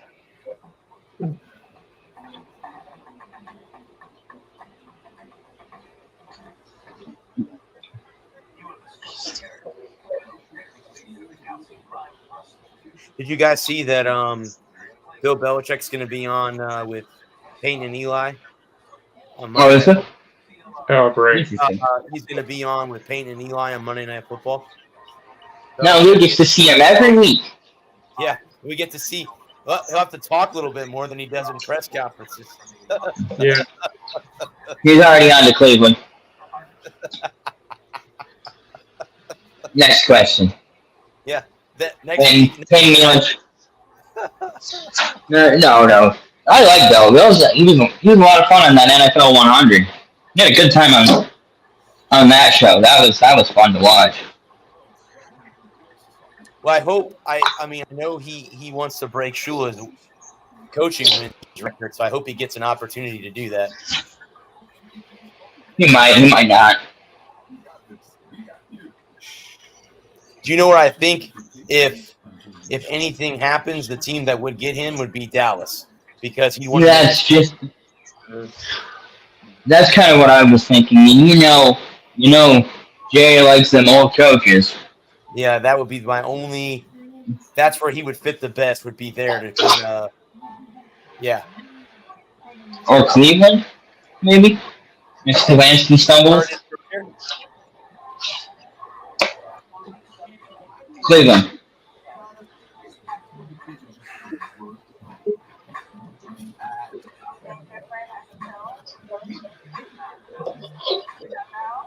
Oh, 4-3.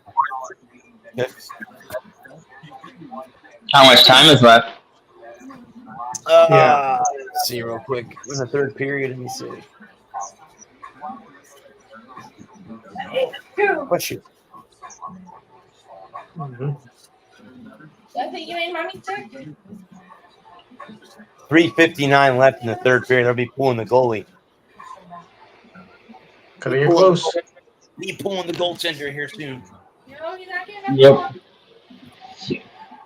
He's not getting up to walk in. What? You're on camera, Dusty. Dusty's on camera. Say hi. Say hi. Let's see what there's people in the cameras. Yeah.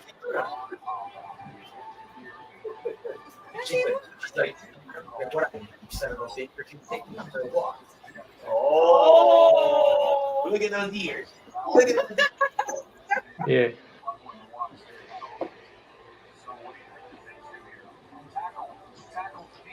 You want to go out, baby girl?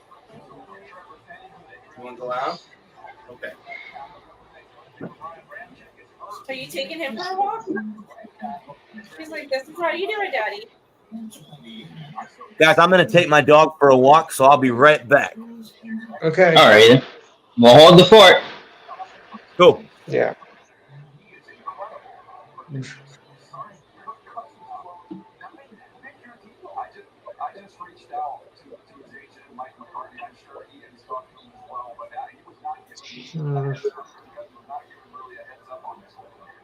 Oops. Missed it. What's the score in that game? 187 Philadelphia. Oh. What's that series?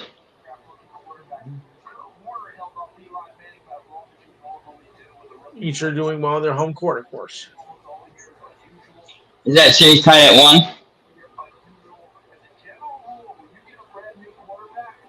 I still say you asked me that you shouldn't have had the draft and the playoffs starting in the same week. Just checking on you.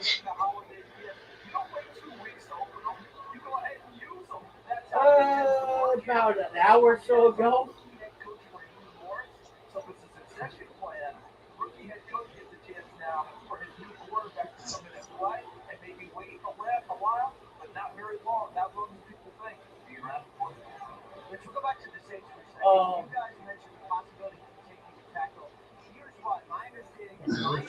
I'm gonna do some scores right now. Give me a favor. How are the Yankees looking? Bob you in there. You know, that's a good.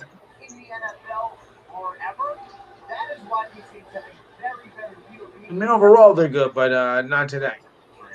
Hmm.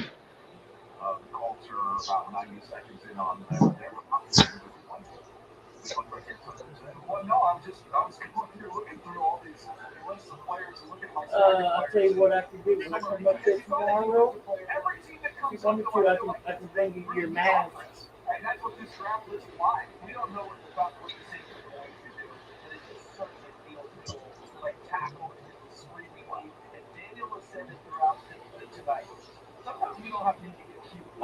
I'll see if they can see if they can. 102. It was 15 minutes. 15 just a minute ago. Receivers, quarterbacks, position group comes to Wow. maybe that's the case now with the quarterbacks. They completed all 6 for goodness sake. That's There's still a lot of really good tackles out there that could fill a need right now and don't play right away. My second, third rated tackles are still on the board. My 10th and 11th overall players are picking. I'm sitting there watching the draft. Every time I move, they're going to the living room or kitchen. She's right there at the foot. Hey, UAG. She missed you.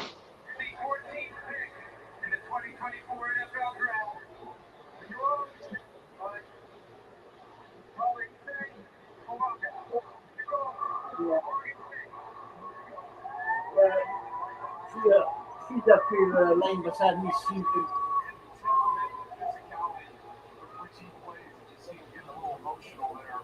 Powerful and nasty, and usually when you have those first 2 things, you'll see guys on the ground a bunch. He stays off the ground. Y'all are better not push me out of bed. Right tackle there at Oregon State, a very physical program, and he was a poster child. He got penalties, which I was trying to Hey, right in the middle of the damn bed. Yeah, yes.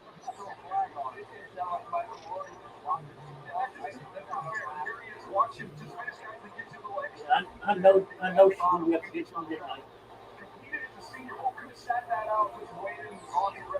Instead, he shows up down there in Mobile, Alabama, goes against some of the top rushers, and it's outstanding. Here he is against Latu from UCLA, one of the top pass rushers in the state. Puts him on the ground. Okay.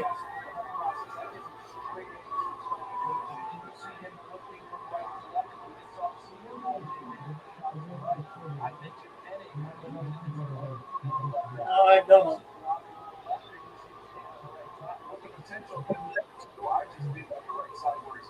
Yeah, UAGA.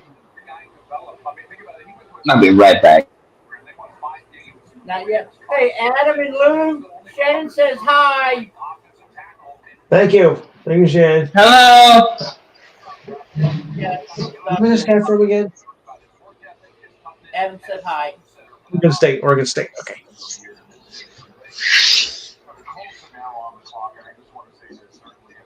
Close on the clock now, huh?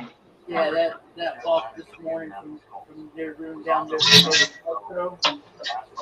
It switched for my knee up.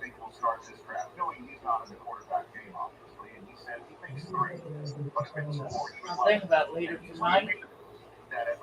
Take one of your Select. Hold on. The close picking already? He said, quote, I will come on your show whenever you want, Chris. We'll talk to you. Maybe Monday, Okay. maybe Tuesday. Did you hear what I said? Why? I need to take something for it. Down. So anybody that's not here that are quarterback needy, they are psyched with the way that this trade, that this night has actually gone down. Let me jump in real quick. Rich, you mentioned pushing everyone down. I can have Barb do it so that way she can let me help.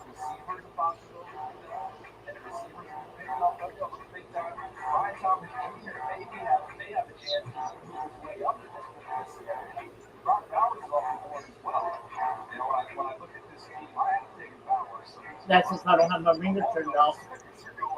But when I look at the second You know I will. obviously you have to see one. They've got Terry and Arnold from Alabama. Yeah, after the draft, I'm gonna go back in there and do some more and I'll live there. So look, White Sox 6. Oh my God. so who's it going to be? Who wants to do it here? I think we'll stay here and find out. Well, That's if I They might be as bad as the White Sox right now.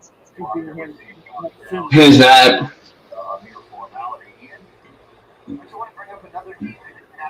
Zara, will you sleep with Daddy tonight? Considered by many top pass rushers on the medical situation has been very much in focus. Of course, had a spine issue and a surgery. Come here, baby. Oh yeah, I'm sitting on the floor at the edge of the bed, and she got her head on my shoulder. Are you happy Daddy's home now?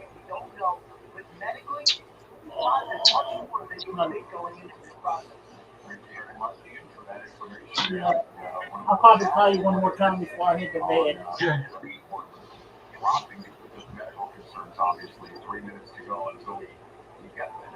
Royals over Blue Jays 2-1. Oh, you better answer your damn phone. And make sure you set your alarm. I definitely cannot miss this Corey lift delivery.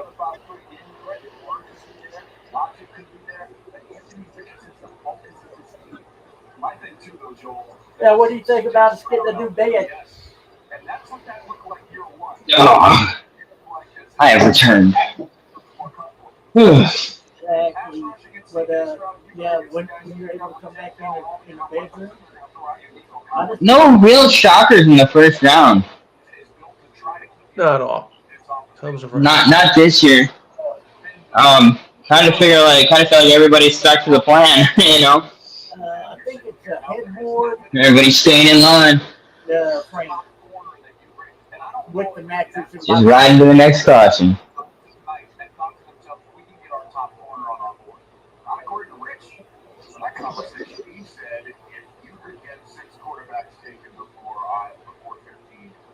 Yeah, especially with that lift.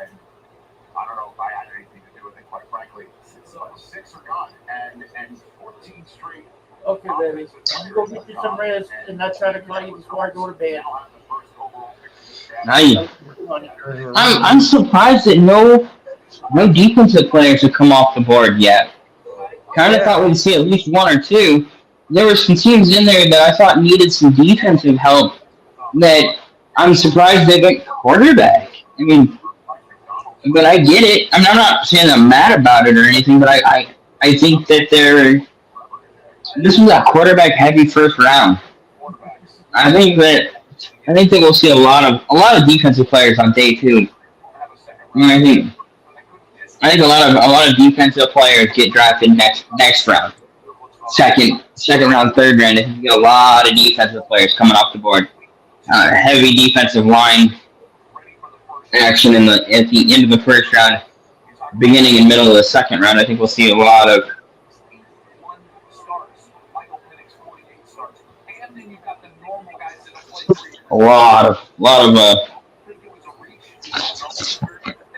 movement on that front.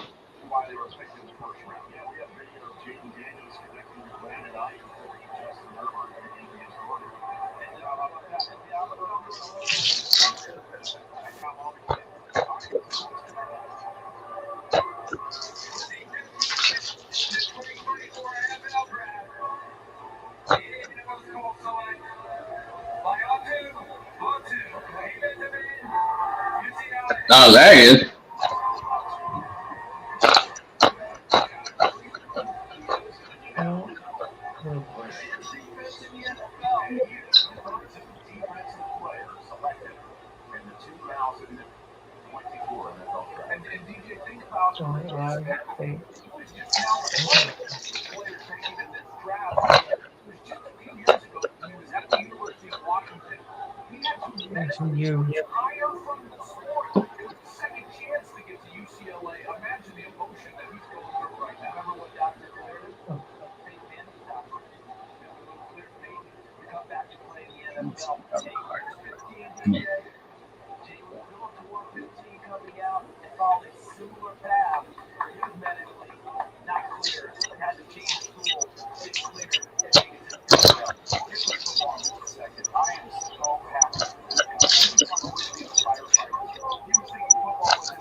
numbers, the body type, the path of getting here, and now he's in Indianapolis. And your guys were right.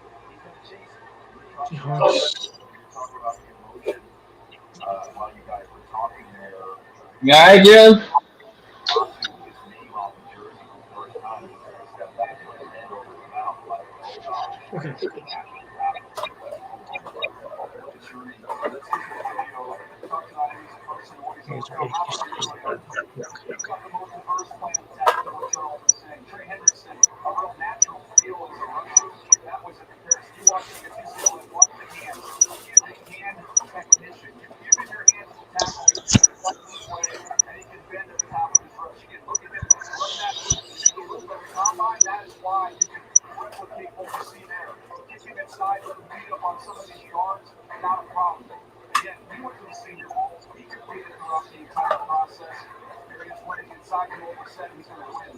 He's the most natural rusher in the draft. And I think at the end of the day, the passing league, the most natural rushers and first defensive player on the board. Chip Kelly and all of his coaches talked about how everybody gravitates towards All baseball games are on for the evening already. and the perspective that he has, from his past and the injury. And it's not logical. All the other guys that were in the green room, you see who they went over and shook hands with on their way out to the stage. It was Latu, and you could tell he was genuinely happy for all of those guys in their moment. That's the type of player that's going to Indiana. Exactly what Gus Bradley wants their defensive coordinator. You guys know. Gus Bradley wants guys to come front, go get the quarterback so he can play the zone and not have to bring the extra people towards the quarterback. Latu fits the zone perfectly for what Gus Bradley wants to do. And Rich, congratulations on the national championship, but I'd also be glad that Latu didn't stay in Washington. That game might have been a little bit closer. I'm sure. He and Brady tried on one side and the other. Yeah, we saw Washington players go 8-0. Looking to Nakua was there. How about that as well? Haley Hartzog is on the stage with Latu. You just said to me, I don't know how to feel. When you think back to that moment when you were told you needed to medically retire from this sport with that neck injury in 2020, did you imagine this moment was possible? I mean, I told all the doctors that told me otherwise that I'll be at the I mean, I knew it. I manifested it. The power of the mind is something crazy. And you just got to take it, trust yourself, trust in the Lord. And I mean, he's got a plan for it. He's chasing every one of them. 14 offensive players off the board before you became the first defensive player. Does that become fuel as you move forward in the NFL? It definitely becomes fuel, and I definitely got to go out and prove it in Indianapolis. Like your last. Like your last. There he goes. So prior to tonight, 7 offensive players. It's crazy. We saw our first. Mm-hmm. It was the record, and we have doubled it. That record may never be broken, and you have to say 6 quarterbacks in the first 12 picks is something that will never be broken. Offense sells tickets, And If you're gonna make a move, you gotta do it right now. they want butts and seats, man. And if you're not close to winning a title, you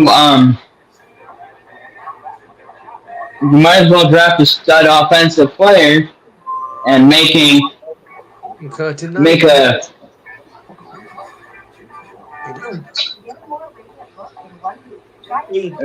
to try and get a draw. And I think that's why we saw 6 quarterbacks in the first 12 picks.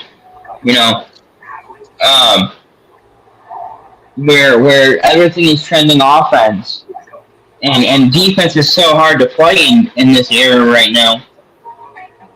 With the way the rules are, and the quarterback rules and the receiver rules, it's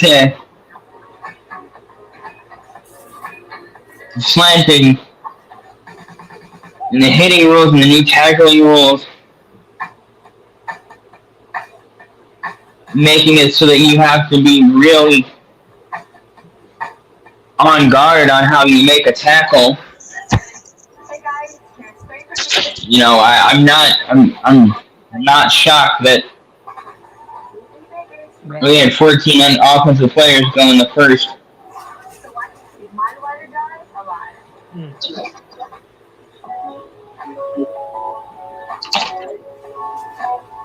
in the first 14 picks, first 15 picks. Will they all translate? That is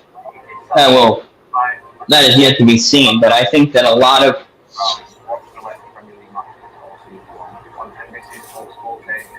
we got teams that are rebuilding, and teams that are planning for the future.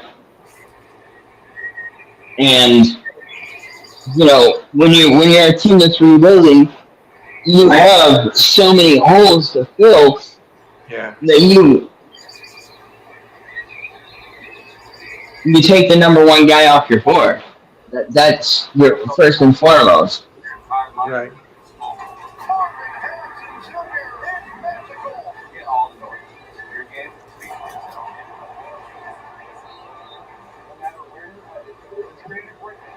And then so many players come off the board.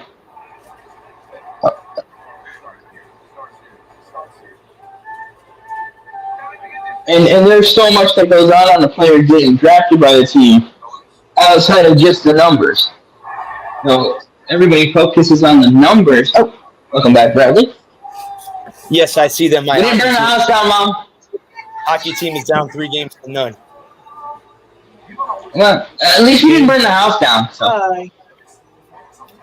Anything happened exciting while I was gone? 14 offensive players the first 15 picks. Yeah. Who got picked defensively? D end. I forget where from. I didn't recognize the name offhand. Went to.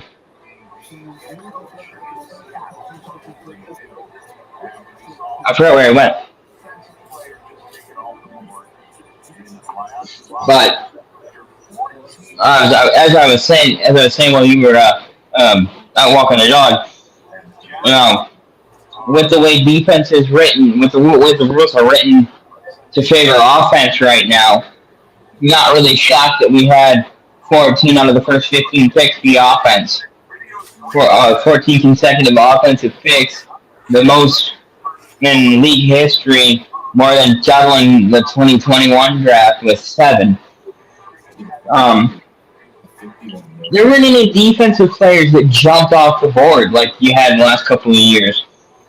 Guys that were just surefire first round picks, top 10 picks. No Sauce Gardners, no Aiden Hutchinson types. And with the way the rules are written for defense right now, and the new tackling rules that are coming in this year with the hip tackle, I think that, and the fact that offense sells tickets, it doesn't hurt anything. Yeah. Not really surprised myself.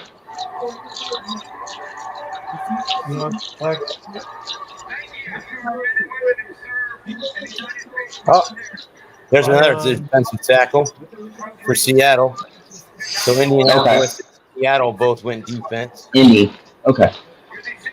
I couldn't remember if it was the Colts that were on the board. So we go 14 straight offensive players to back-to-back defensive players. Yeah, the kid that went to Indianapolis.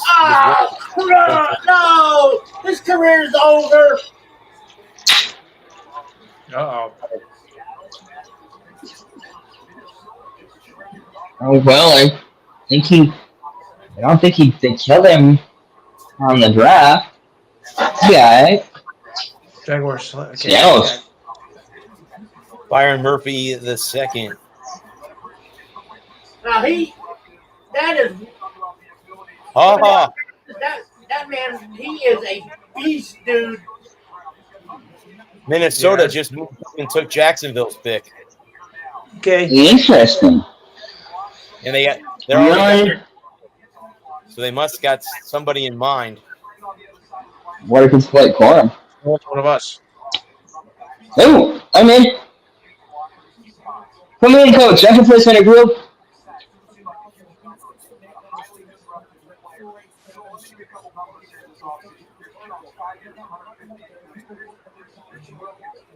This kid looks pretty good at Texas, the defensive tackle they just drafted. Yeah.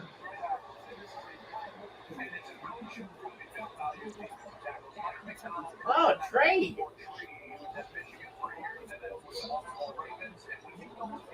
Fixing the offensive line. Yeah. Somebody to protect McCurky.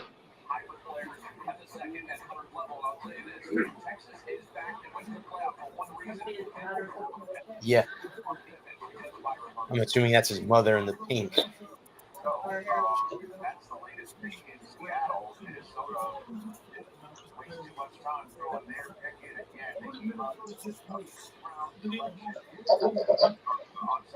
need a guy off the edge. They need Well, the Vikings have 11 picks, so they can always trade their picks too to move up. Yeah. Yep. They have draft capital to be able to move up and down. Mm-hmm. That would be. That's why you stockpile picks in the later rounds, so that you can dump a couple of seconds for a late first or thirds, if I meant. to the Minnesota Vikings. With the 17th pick, 2024 NFL draft, the Minnesota Vikings select Dallas Turner. Yeah, they picked Dallas Turner, the linebacker from the Crimson Tide. Okay, linebacker. Linebacker, yep. Okay, not a bad pick. Very straight D. And the yep. Yep. So now Cincinnati's on the clock now. Wait, which pick that is here? That was pick 17, Lewis. Okay, pick 17 was the Jaguars. Oh, that was the Vikings. They traded with the Vikings. Jaguars. 17 or 18? Okay, Mike. 17 was Minnesota. They traded up. So wherever Okay. Minnesota was, they get now Jacksonville would move down to that pick. Right. And then number 18 is oh, they're showing USF highlights. Is the Bengals. The Bungles. Bengals. I wonder. Need to keep Joe Burrow healthy. And they could also be thinking defense too. I would guess so, or offensive line. Yeah, I'm thinking corner or O lineman. Because they just signed Higgins to that. No, Higgins wants out. So they could go. Trade him out, wide receiver. Yeah, they could take a receiver here and move. They could also trade away. They could also make a trade and then trade out of the first round.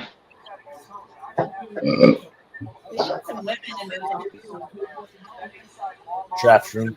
Select. Women in there.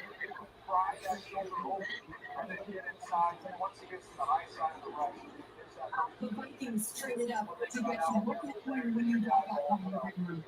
I really understand it's not as well. I've never been able to very good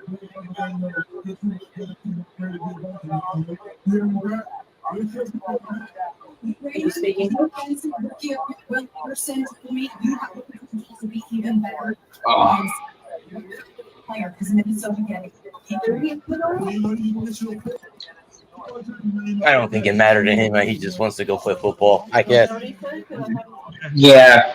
I think he just wants to go play football.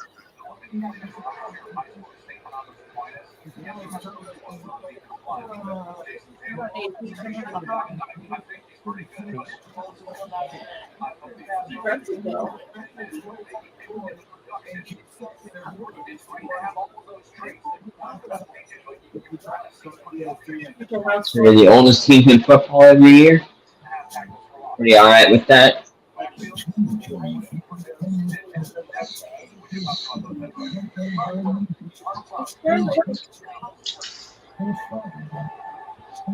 That's how I feel about it, man.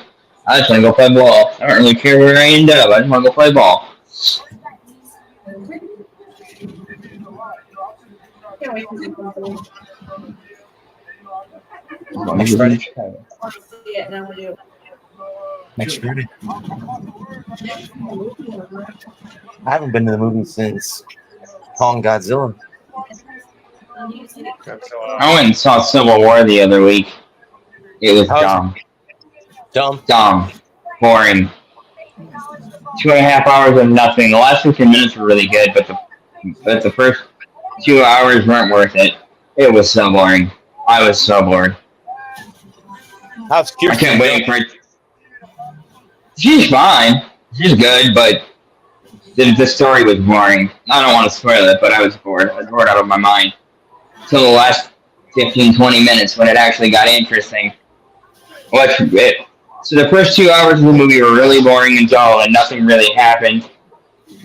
And the last 15 minutes of the movie, which is what I thought the movie was going to be, was really interesting and really cool. But it wasn't worth the 2 hours to get to the last 15 minutes. The last 15 minutes could have been a YouTube short, and I would have had a great time and shared it with all my friends. But to sit through 2 hours of absolutely nothing happening, there was no, like, the problem with the first 2 hours was there was nothing interesting going on. There was no political intrigue, it wasn't a thriller, it was just plain boring. It had a couple of good scenes that I liked, but the overall, in a 2 hour and 15-minute movie, you can't have 90% of it be interesting. It was like sitting through a dry college lecture about how they're so much better than all of us, but I don't want to ruin the movie for anyone. I had it ruined for me by watching it, so. I'm not going to see it, bud, so you can ruin it for me all you want. The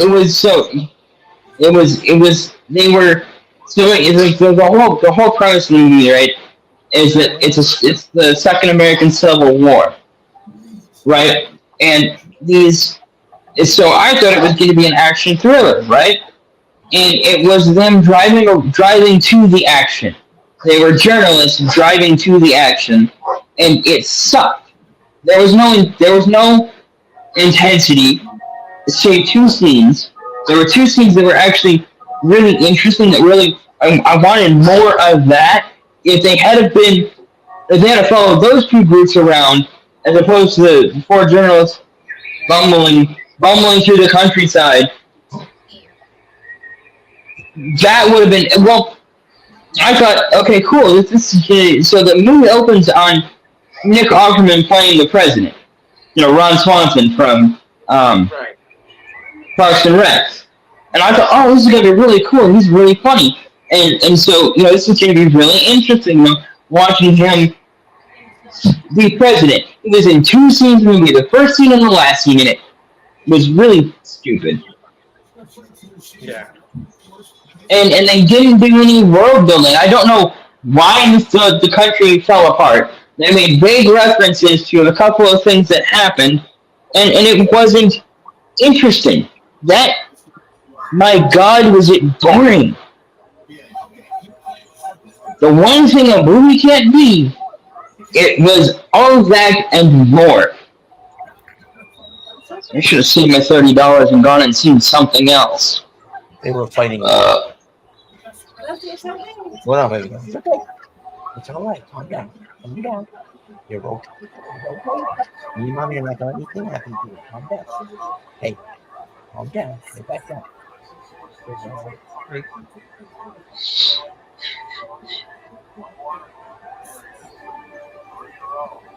Okay, the pig is it. Well, Bengals got their pick in.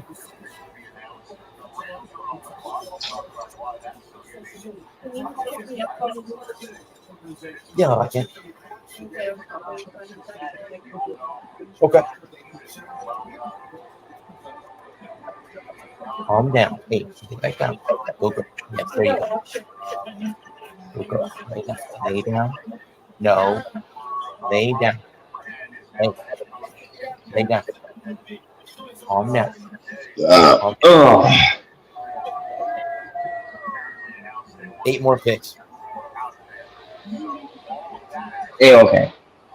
I was like, no, there's 14 or 8 more picks until the Bucks. In the Bucks. Yeah, 7 picks from the Packers, 8 picks from the Bucks. No, there's 12 picks.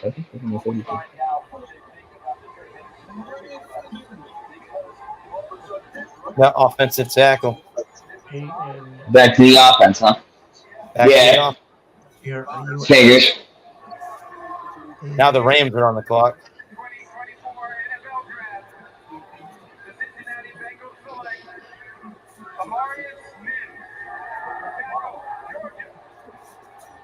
Okay. Got a couple urns there in front of them. Must have some past relatives that have passed away. Hmm.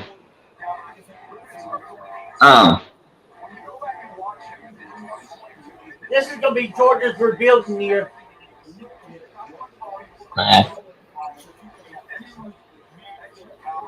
Sort of stacked. Always will. Always are.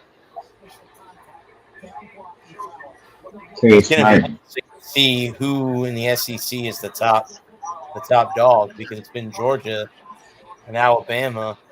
Now, will it be somebody else? Will it be Texas? Will it be Ole Miss? Oklahoma. No, So, Yeah. that's going to be a new top dog in the SEC. Vanderbilt. You better watch out for them Commodores. They're coming. I think if they win the SEC championship, there will be a civil war. There will be a civil war in the South. Yeah. No, the city of Nashville would be thrilled, because that's where Vandy is. They'll burn it. If the Commodores win the SEC, they'll burn Nashville to the ground.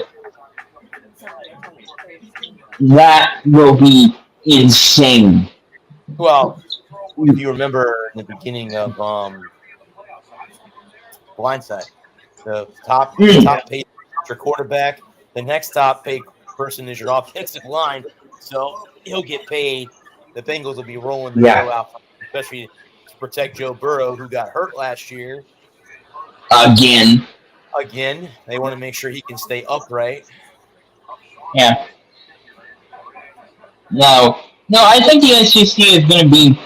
I think the SEC is going to beat up on each other this year.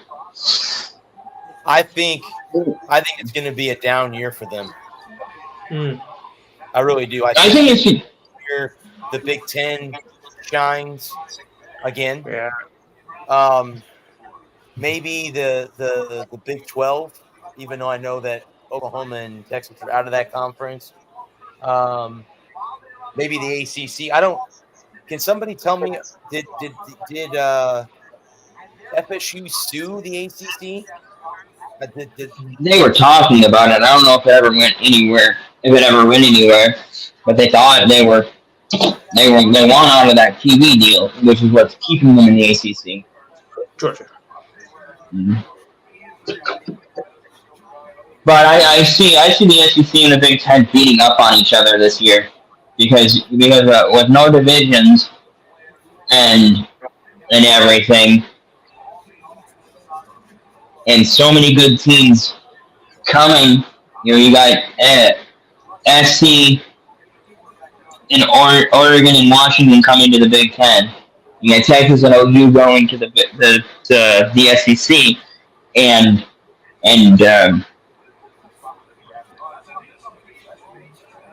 Nick Saban finally retiring. Kirby Smart is going to have. I'm hoping, Bud, that USF can go up there and beat them in Tuscaloosa. That would be awesome. Yeah. That would be outstanding. And this is the year to do it. Yeah, it is. Yeah. They're on a different coach. They lost the players. Nick retiring. Yeah. Had a bunch of transfers. New head coach. And I don't know what. We're getting them in week 2. or week 3 where they're still not catching their stride yet. It might be. Yep.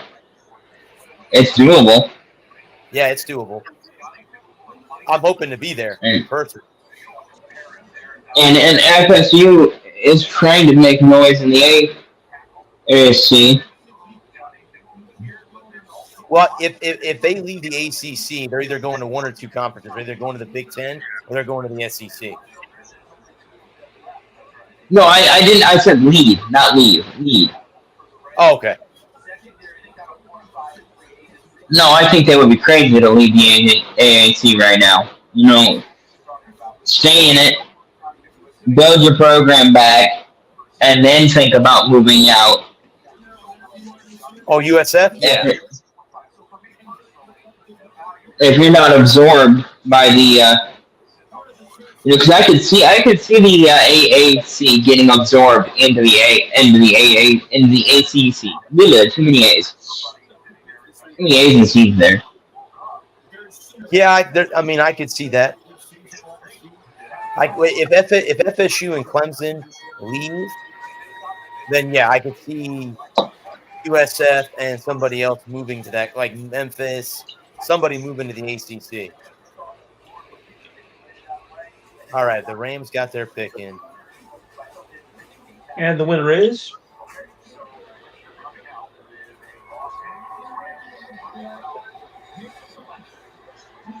Yeah. Oh, Jared Verse, the edge rusher from FSU. Oh, my friend Jordan's pissed off because he wanted the Bucks to draft him. He's going to the Rams.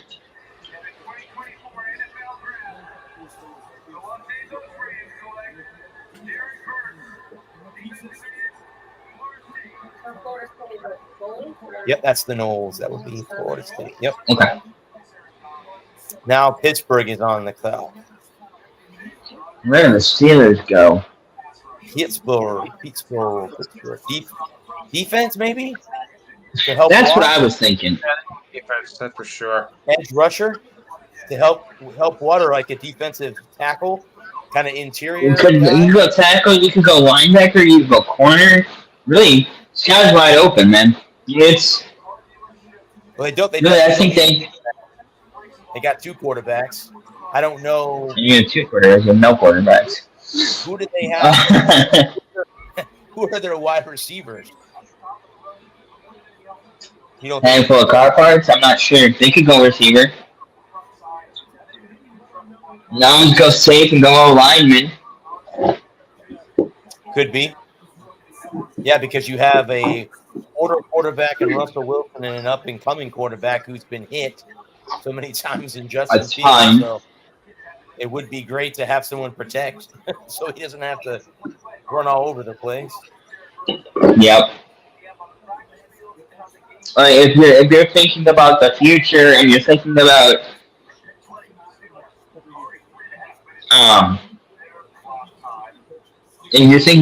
Justin Fields being the long-term answer, if he can get it figured out there in Pittsburgh and blossom into an actual good quarterback, right? Then offensive lineman makes a ton of sense. They could go tight end, or receiver, running back. They could target a running back. Say one of the kids of the Corum, Shipley, that kid at Texas. Yeah. And take me and Joe Green. They really want. Still like that. Was it a Coke commercial? Where he throws it was. Kid? Yep. Which one? He throws the Mean Joe Green. Mean Joe Green. Those are legit. Throws right, the kid. Yeah. He comes down the tunnel slant. Yeah. Slams back the coast. Hey kid. I like. This was probably 10 or 15 years ago. They were doing the top 10 Super Bowl commercials, and that was like one or two, and they were talking about it. And he had drunk so many Cokes, and they were trying to get the shot right. And he turned around and he goes, "Hey kid."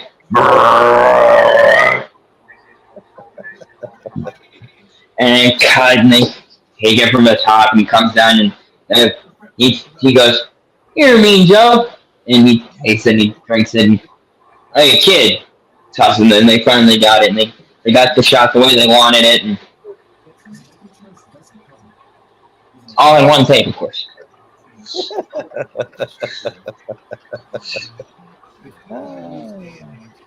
Well, the Steelers have made their pick. It's in.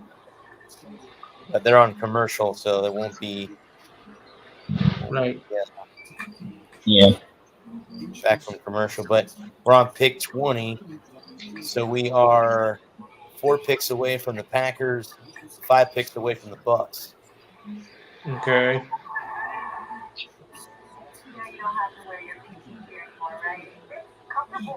And we are 8 picks away from the Lions picking at 29.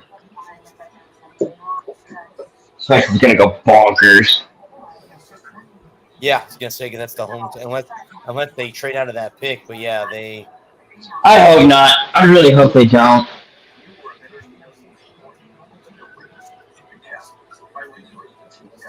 That would really suck.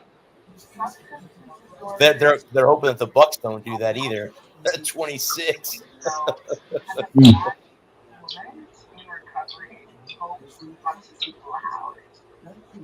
The old NFC Central. Uh-huh. So what do they call it? The black and blue division? Yep. Back in the day. Bears, Lions, Vikings, Packers, Bucks, right? Yep. Yeah. Is that the 4 or 5 teams that were in that division? Yep.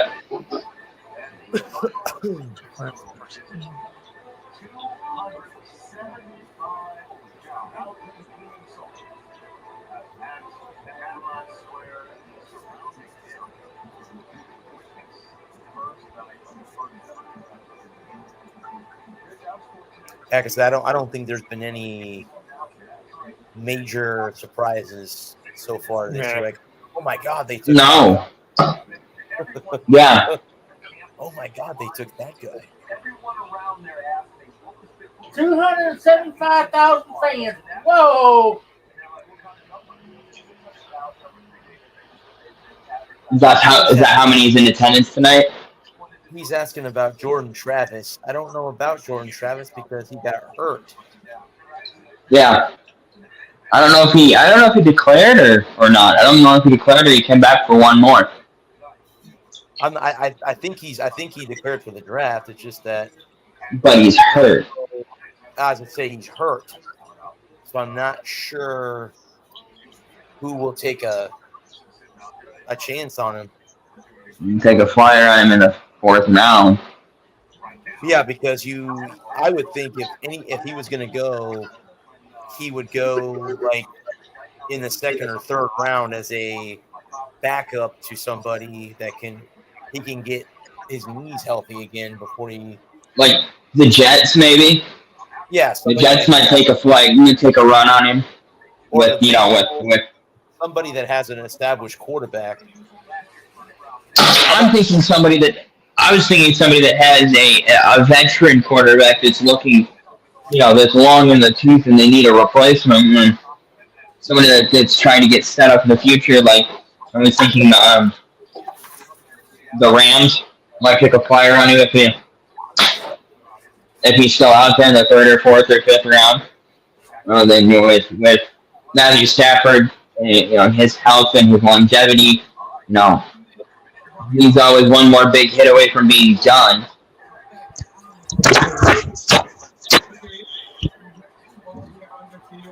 Were you thinking someone else? I mean, my friend is a big FSU guy, and he asked me. He was hoping that the Bucks would take first the kid that just got drafted, pick ago, but by the Rams. But I mean,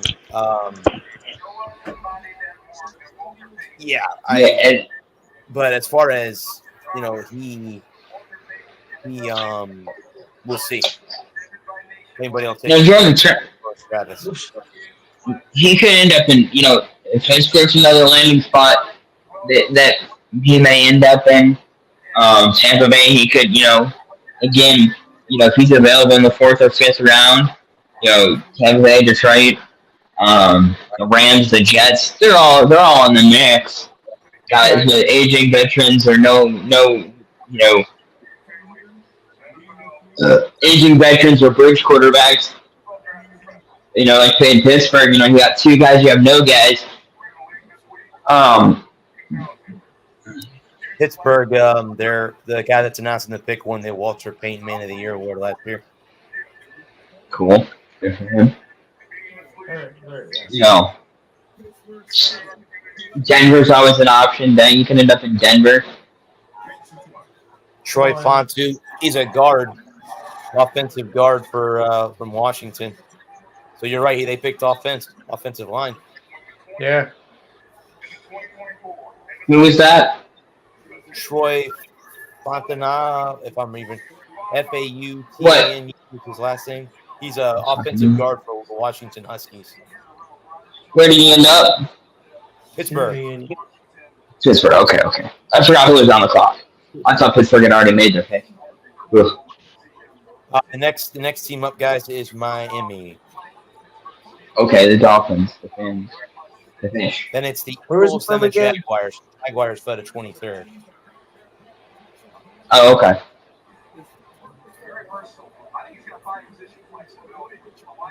Well, like you said, you got to protect 2 aging quarterbacks. Or I'm not going to say Jets if it was an aging quarterback, but somebody that's been hit a lot in his career. Yeah.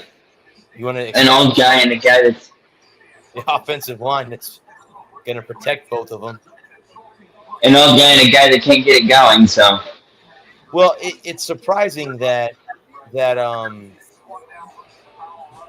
Tomlin has been in the league for as long as he's been and never had a losing season. I know, that's insane. Never had a losing season. To think about that. And then again, the Pittsburgh Steelers too. I thought how we had like 5 head coaches as a franchise. Yeah, they hang on to guys. They don't get rid of guys. They hang on to them for a long time. Yeah. Yeah. Chuck Noll. Who's the guy that's Bill Cowher? Bill Cowher. It's another one that was there for a long time. Yeah. I can't remember who the other 2 guys were. Chuck Noll, Bill Cowher, Tomlin. I can't remember who the other 2 were. Yeah. Yeah. Some guy back in the 40s, and then some other guy. Chuck Noll. Yeah, the guy before Chuck Noll. And then you had Chuck Noll all the way up through the 90s, and then there might have been a guy between Chuck Noll and Bill Cowher, but I don't think so. I think it was Chuck Noll into Cowher. Let's see.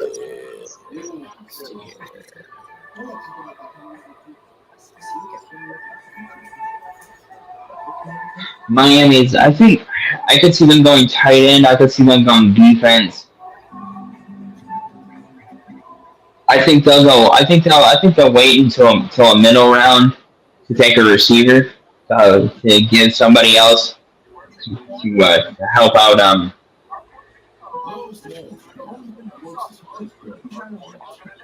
Okay, here we go, guys. Sorry, Hill. Here we go. All right. The Steelers they've had more than 5. Their first head coach was back in 1933. They've had 1, 2, 3, 4, 5, 6, 7, 8, 9, 10, 11, 12, 16. There were 16 head coaches before Chuck Noll. But since then, you've had Chuck Noll was 69 to 91. Bill Cowher was 92 to 2006. And Mike Tomlin has been there since 2007. That's 17 seasons, 18 seasons. Jesus. That's insane. They had 3 head coaches in the last. Yeah. In the last 40 years, almost. 55? 55 years? Yeah, that sounds right. Yeah. That's not a bad organization to work for. The Rooneys are good No. owners too. That's why. Yeah. Yep. I mean, if it ain't broke, don't fix it. Correct. They've won 6 titles since '69. They won what? One Super Bowl with Ben Roethlisberger or two? 2. Two. The better Super Bowl in Detroit in '06. And they won here in Tampa. And the San Antonio Holmes catch. What a game that was. Yep.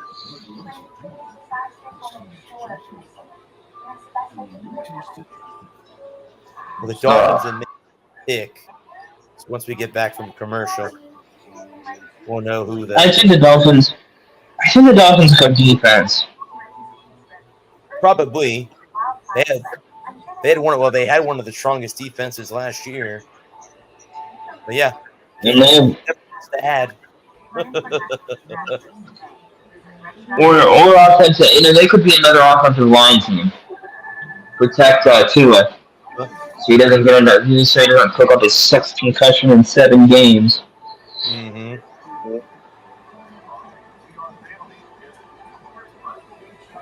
I want to say I thought I read something too that this year that the NFL was allowing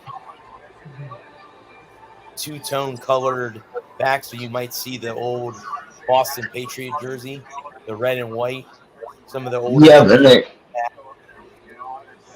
they're also allowing. They're doing something. They got some new program with the helmets coming in. So they're going to be able to do more with their throwback uniforms. Throw away uniforms. I don't think the Bucs going to wear their throwback uniforms. Every time they wear them, they do horrible. The throwaway uniforms. Well, when they came out with the new, what do they call those? Color Rush last year, the Bucs had an all Peter jersey, which I rarely ever saw them wear. So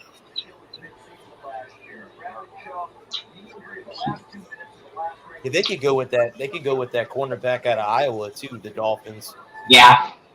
Go defense. Yeah, he can be. I'd like to see him in Detroit. Dope. Get like a real corner.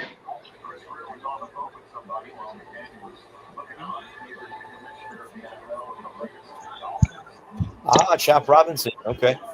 Edge rusher from Penn State. That was somebody that was on the Bucs draft board. All right. So he's gone. So he's going from Happy Valley in Penn State to the warm confines in Miami, Florida. Who did they take? Chop Robinson. Edge rusher from Penn State.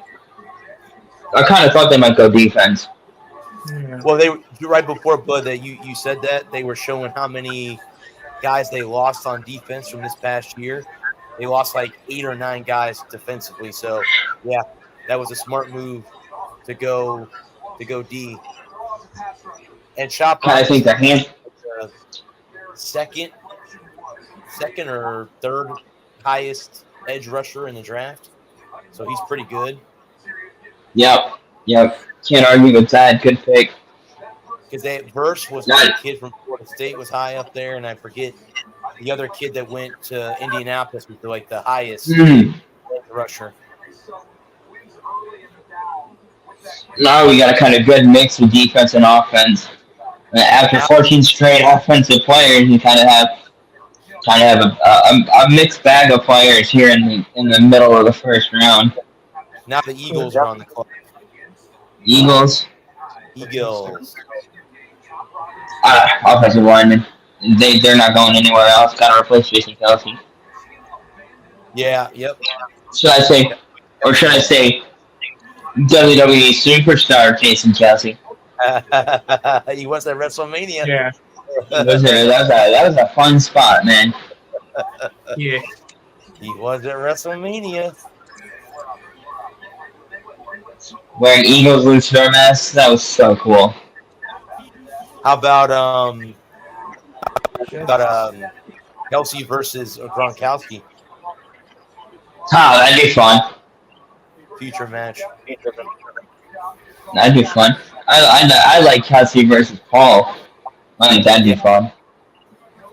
Kind of high flying, high wire action with Paul with a mix that with a brawling street style of Jason Kelsey. I think Jason Kelsey would make a great bad guy. A lovable bad guy. The guy you hate to hate. The Yeah. Eagles extended AJ Brown for 3 years, $96 million. Making him the highest paid receiver in NFL history. Did Justin Hey, Jefferson? good money if you. Or did he go someplace else? He's who? Justin Jefferson, is he still in Minnesota or did he go someplace else? Yeah, as far as I know, yes. Okay. Oh, you know what? Houston made a deal for Stephon Diggs. He said that earlier. Yeah. Yeah, that's what you were talking about them possibly getting Marvin Harrison Jr. I mean, that would be a nice. See, I was thinking. I wasn't thinking about Stephon Diggs. I was thinking about the other Diggs, the Diggs from Dallas. Was the first Diggs that I thought of, and so that's why I didn't even total brain fart on my part. He got his option picked up by the Cowboys. 5th-year option got picked up. Right. And the pick is in with 50 seconds left on the clock. They moved it all up, didn't they? Eagles took their time making their pick. Yeah, now if you're in the mid first round, I understand he was taking a little bit more time with less guys on the board, and so it's in 22 and you're debating a team that went to the Super Bowl last year, debating on who they like. Oh, here we go.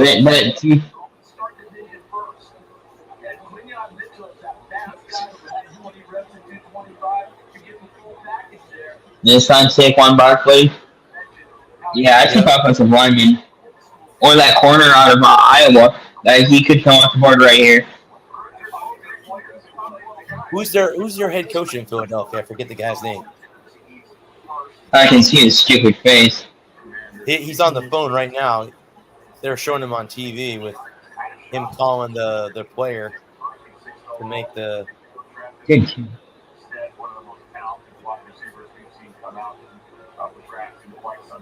Now we've got the Eagles on the clock here. Come off the clock with their pick. The Jaguars are on the clock right now, and the Cowboys right after. So you've got the NFC East about to wrap things up. Well, there hasn't been a corner picked yet either. No. Right.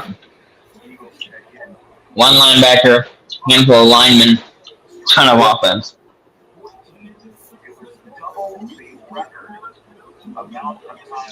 Yeah, it depends on how the Eagles feel about their depth at linemen. If they feel like they've got solid depth at linemen and they've got a guy they can just plug in and take Kelsey's spot, they could go with that corner out of Iowa.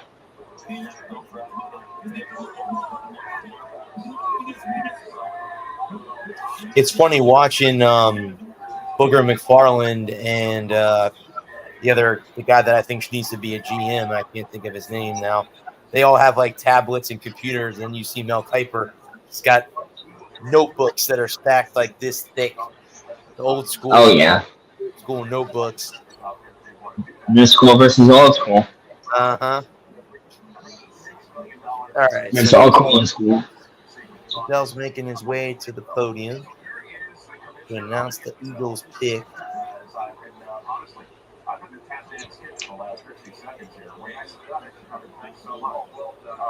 Here comes Roger Goodell.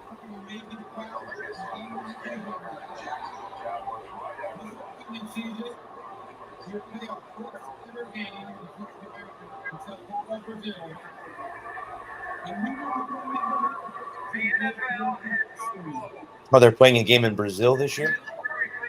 Yeah.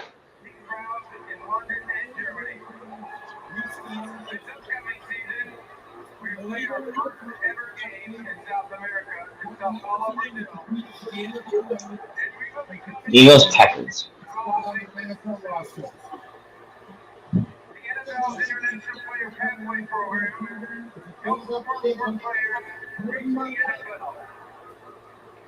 Yeah, we talked to that one guy that you had on the show a couple months back now, talking about how big football has gotten in South America and how much they love American football down there. Mm-hmm. Wasn't that the guy that wrote the book about Lance Armstrong? It was, yep. Okay.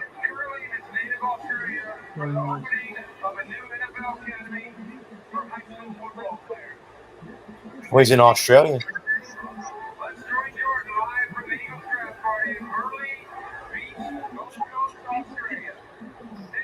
There you go. Quinton Mitchell, cornerback from Toledo. First cornerback to go.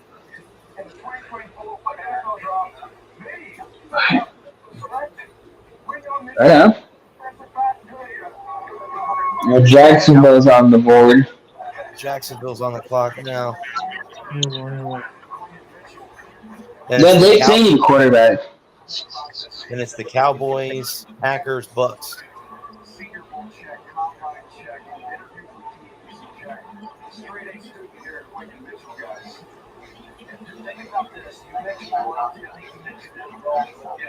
See, this is what I like about the draft. When you hear some about these kids, you don't get to watch. Like, I don't remember watching too much Toledo football this year. So it's kind of I'm watching. Yeah. Yeah, absolutely. The MAC, it's you don't get to see a lot of this because again, everyone, unless you have YouTube TV or one of the ESPN packages, you don't get to watch a lot of MAC football. MAC football is underrated. This kids play hard.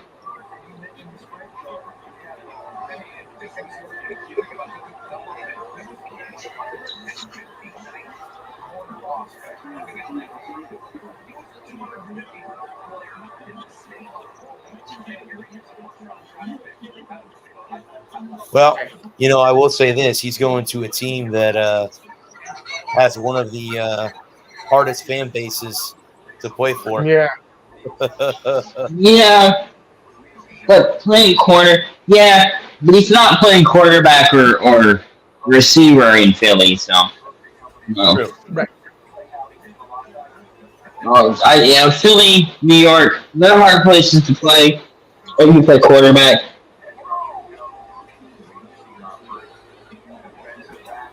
But outside of quarterback, They're showing him at the Senior Bowl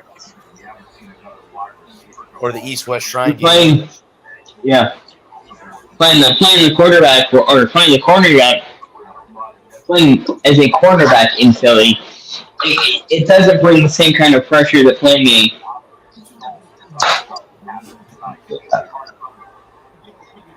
The Jaguars have their pick in. Okay. When you went to college, you told your coaches you wanted to be Coach Hart. Now you're Toledo's first. I don't know where the Jaguars go. They don't need a running back. They don't need quarterback. No. Maybe wide receiver. They can go safety. They can take that kid out of Iowa. Yeah. What do you tell your coaches in Philadelphia that you need? Women in your life, your mother and your grandmother, you have credited. They go offensive line, protect Lawrence. Yep. Tight ends out there, and then any defense,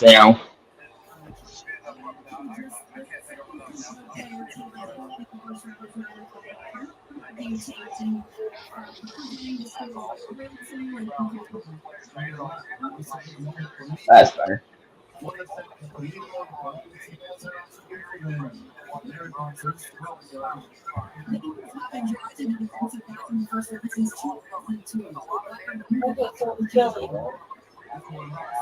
Jacksonville. We've only got 2 more picks. Because now it's Jacksonville got their pick in. Dallas picks and then Green Bay. Now you're in my seat. Move your feet, lose your seat. And she's in my seat. She said you got up. I know. You got up. Move your feet, lose your seat. Say, yeah. Say, Daddy, you got up. So I'm moving into your seat. Yeah. She said it was free real estate.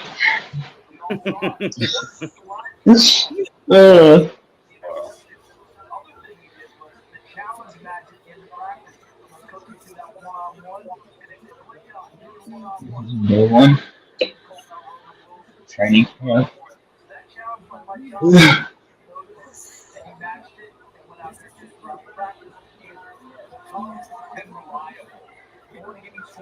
Last.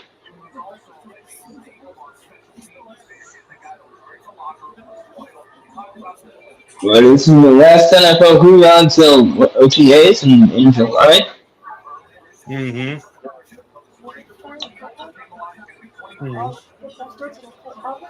August, yeah. And then preseason begins in August, and the season starts in earnest in September. Or they play. Is it USFL's on right now?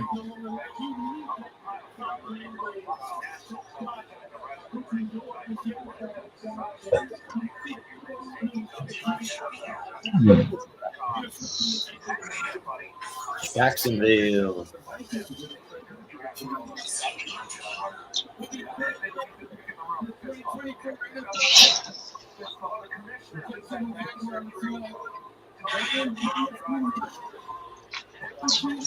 Yeah, they picked a wide receiver. Interesting. Thomas Jr. from LSU. Okay. So now the Dallas Cowboys are on the call. Ooh, this should be interesting.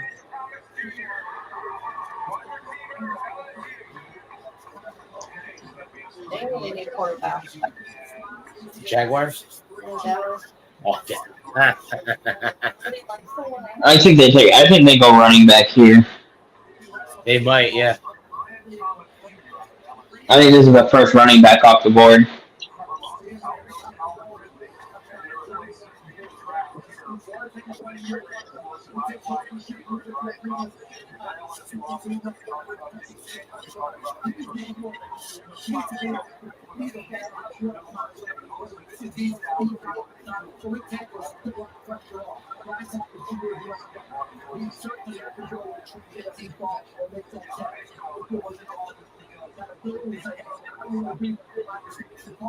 I think this guy.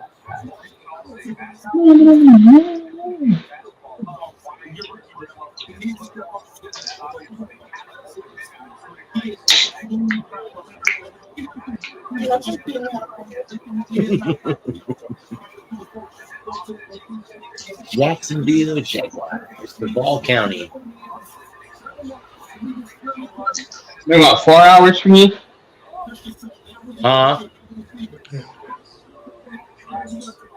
From me, yeah, but about a 4-hour drive to Jacksonville.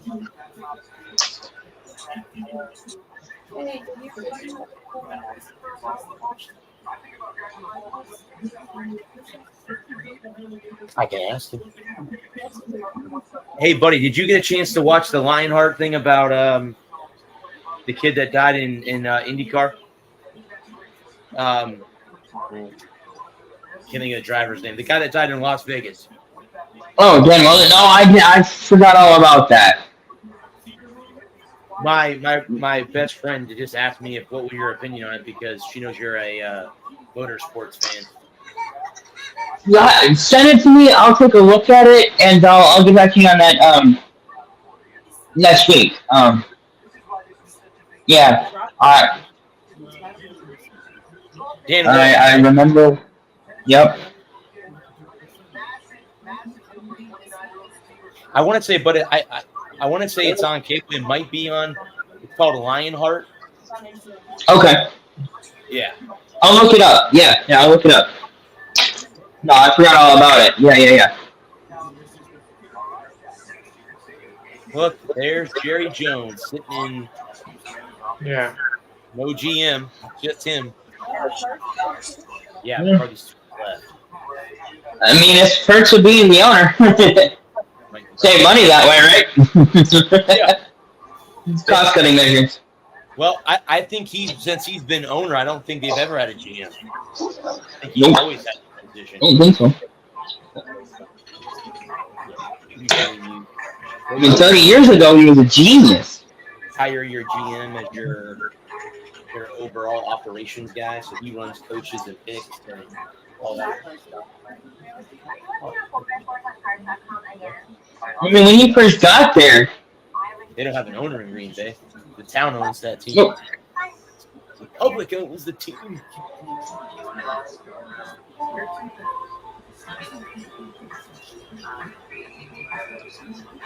All right, Dallas, what are we going to do? Take us all the way to the end of your pick before you make the pick? Yeah. well, they can't snipe the Eagles pick this year, so. No, they can't. What's Gronkowski doing now? USAA commercial. We've been doing this for a while. Yeah. Everybody's got a price. Uh-huh. Well, the funny thing about him is he's one of the smartest athletes in the world. He didn't, he lives off his endorsements. He put all his game checks away. He did a smart thing with his money. He didn't blow his money on everything like most athletes do. Well. Oh, Gronk's just a big dumb kid. Yeah. He's a meathead, and he knows he's a meathead, and he's embraced his meatheadness. Well, and I think his brothers own a gym that's got a lot of what they call a lot of gyms, I think. Yeah, sounds right. Yeah. Dork. He's a big dumb meathead playing football. You don't know nothing about no financial stuff. All for them nerds, bookworm. Hire a guy. If you hire an accountant and they do you right, you're fine. He's too busy playing. He's too busy being an NFL superstar, a WWE superstar, a commercial superstar. He's got so much going on. He don't have time for no book learning. Especially with you. I mean, he's been doing USA commercials for what, the last 4 or 5 years? At least. Yeah, he's been doing that for a while. Edelman. There's the advertisement for the 12-team playoff. Edelman, telling stories about Gronk is hilarious. He's telling us this one story about Gronk in the offseason.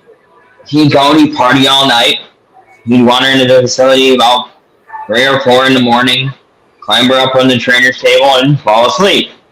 Trainers get there about 5, 6, 7. The Detroit Lions moved up to 24, bud. Ooh, all right. Moved up to 24. So that means now the Cowboys will pick, what, 27, 28? 29. Okay, the Lions have their pick in, so let's see who they get. God, please do that. Please do that. Please do that kid from Iowa. Please do that kid from Iowa. So Detroit moved up. So here's the hometown fans. If they are in Detroit, hometown fans are. Okay, Taylor, let's see what you got. At least we're not a sucky team anymore. Actually, have some decent success, at least for a year. Yeah, they're not picking in the top 10. Yeah, the top 2.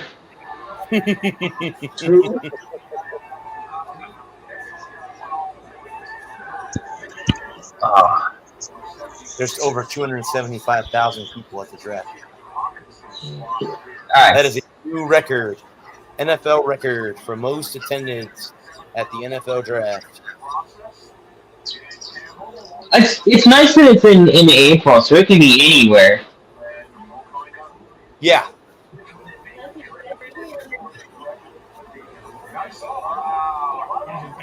Okay. Walkers.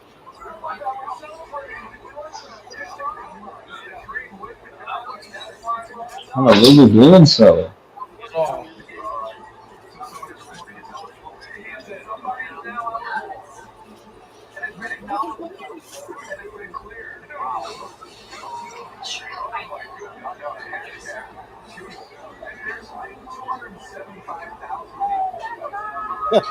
Cody Guffington. No, that's who they're calling Jared Goff the GOAT. Right. Of course.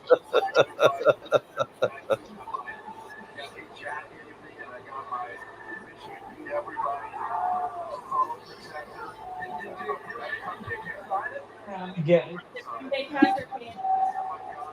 Yep, in the sea of Lions fans. One guy with a cheese head on his head is in the sea of Lions fans. Yeah. Alabama, do you think maybe Detroit goes deep? I want them to take that kid out of Iowa. God, I want them to take that kid out of Iowa. They could, but I mean that. Again, I'm assuming that a lot of these teams didn't think that some of these players would be here at this point of the draft. Yeah, of course. This is the point of the draft where I understand teams taking longer to make their pick, because when you're picking in the 20s, when you're picking the top 5, top 10, you know who you want. You have 2 targets in mind, so if target A is gone, target B is going to be available. So you're going to take, if you can't have one, you'll take 2. So let's keep the picks in. Come on, hurry up, let's get it done. Now, here in the middle, well, I guess we're approaching the end of the first round now. I understand teams maybe more contemplative of who they're going to be taking, or working out a deal like Dallas trading back with Detroit, working on a deal that is mutually beneficial to both sides, or in Dallas' case, is trying to screw the Eagles over at every turn. He wants the Buccaneers to draft Jordan Travis. I don't think that's going to happen. Not in the first round. No shot. No shot. Now Jordan Travis is available in the middle. Yeah. And if he's still available in the 4th round, I'd take a flyer on him. I wouldn't be afraid to take a flyer on him. No, if it turns, if it doesn't pan out, it doesn't pan out. No hard feelings, no love lost. And we're good to go. But 3 years. You got Baker for 3 years, so right. And you can let Travis develop and get healthy and be right. Learn that system, and then 3 years from now, when Baker's contract is up, make that decision. You make that decision, yeah.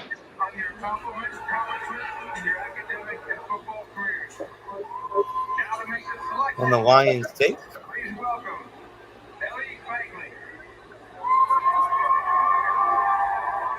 They took Terrion Arnold, the cornerback out of Alabama. All right, that's all right. Okay. So that's not who I wanted, but at least they took a corner. They needed a corner. God, they needed a corner. Ooh.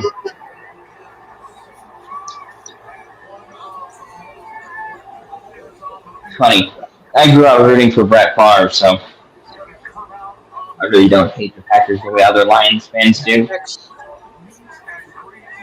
That's just like with me, but I get asked a lot.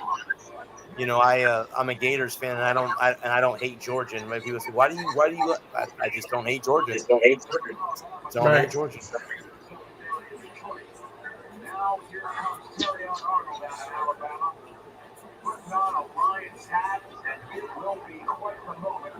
There's the Packers fan with the love jersey on now. He'll be up there because that's who's picking.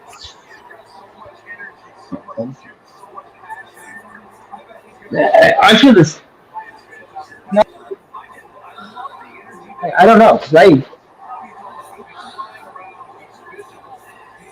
I'm thinking now with these teams now. I think it's the best team, the best player that's on the board.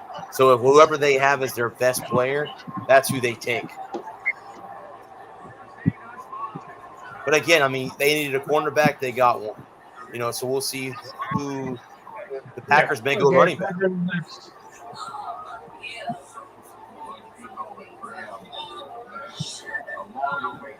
Okay.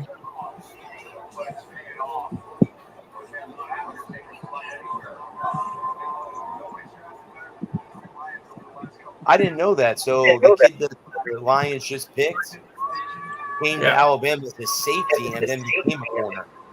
So he moved corner from safety. Okay, the Packers have their pick in. Okay. Yeah, maybe they should go in just 5 minutes. They don't really need 10 minutes to do it. Yeah, I agree with you, Lou. I think this time of the draft, when we're almost through the first round, the 10-minute thing is like, why? You already know who. I think, in general, I don't think they should take 10 minutes for each pick.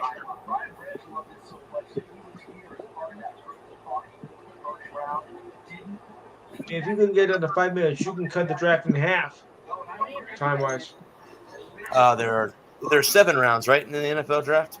Or is there 7 or 6? 7? 7. Tomorrow, I think, is round 2 and 3. Yes.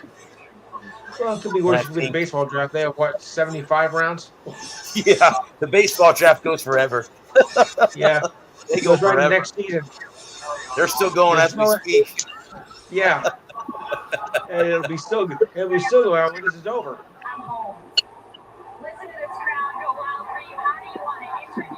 Oh boy, so the Packers, one of the Lions' rivals.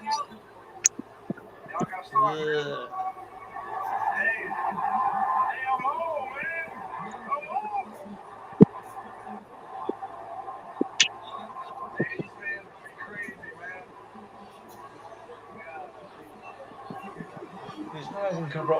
There's no way I can cover all 75 rounds of the baseball draft. That could never happen.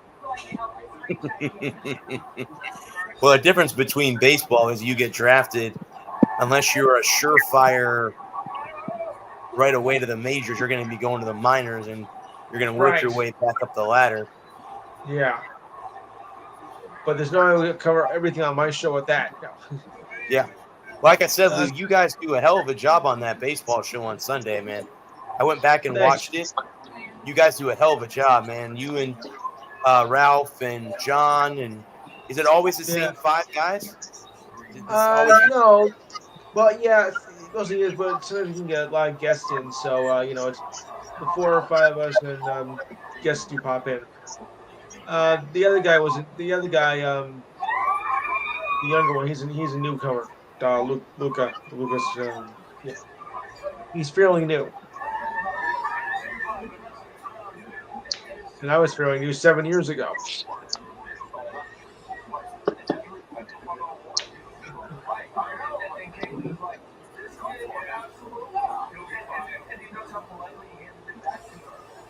Right, and of course, you can see how it immediately changed the moves when the Packers go on the clock. Hey, it's just switched right up. Hey, he looks hard. Okay? Let's talk about Detective report is eligible. Okay, fine. Pretty cool. He's the Lions pick is down now in the fans, giving them high fives and pictures and stuff. That's cool. Yeah. Kind of meeting the fans he'll be playing in front of. Sure.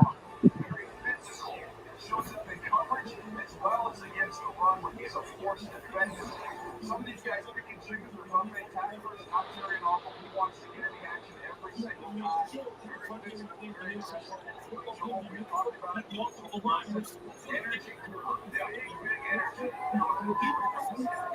time. The cheese heads.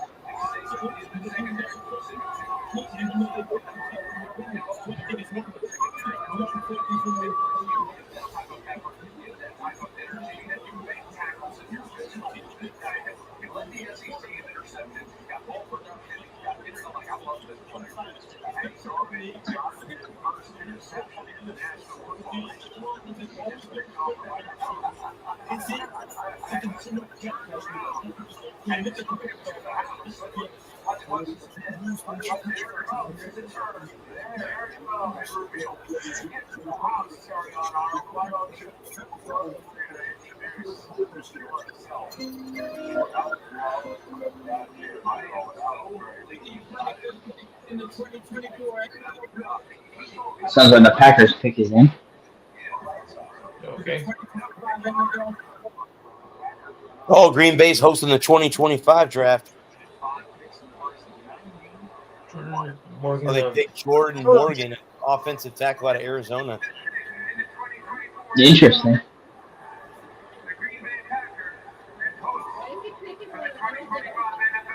I think he's stunned that they made that pick.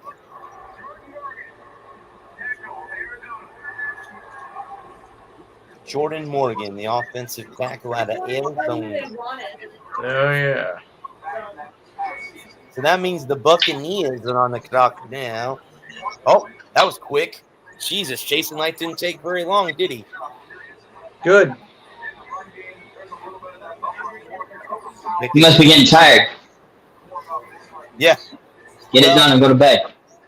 The funny thing, Bud, is the guys that were on the radio station that I listened to here in Tampa, they're like, please, for the love of God, don't trade out of the first round so we don't have nothing to talk about. No, not the travel. Hey, Jason, please trade out of the first round. And I'm like, well, you know what? He's the GM. He can do what he wants. He can do whatever he wants to do. Okay, so, all right. They drafted offensive line, which, that you always need offensive linemen. So.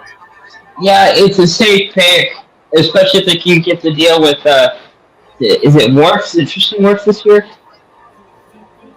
The Buck. I think Tristan's rookie deal is up after this year, which means he gets his big boy contract coming up. Who's the lineman that they need to sign this year? They got everybody re-signed.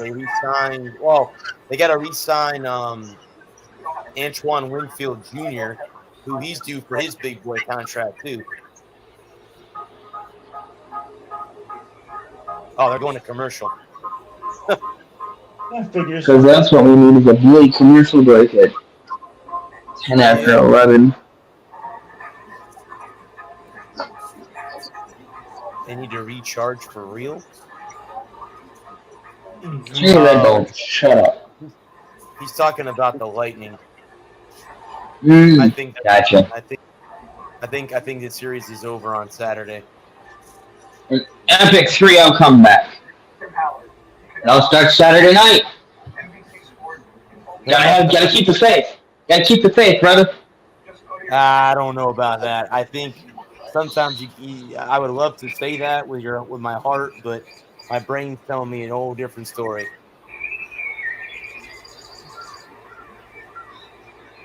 No, I understand. It'll be a different team next year, as it is every year. It ain't over till the fat lady sings.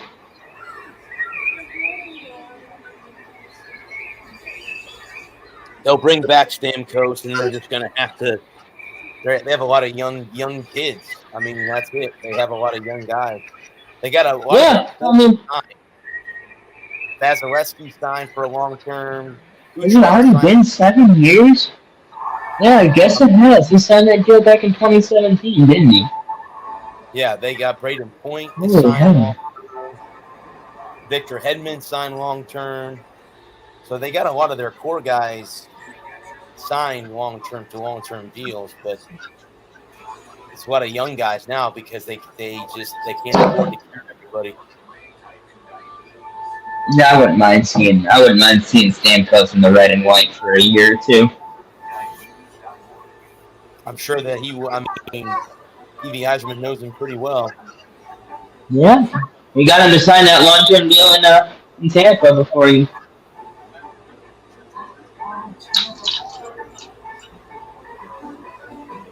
I agree. Julian Brees. I think he signed.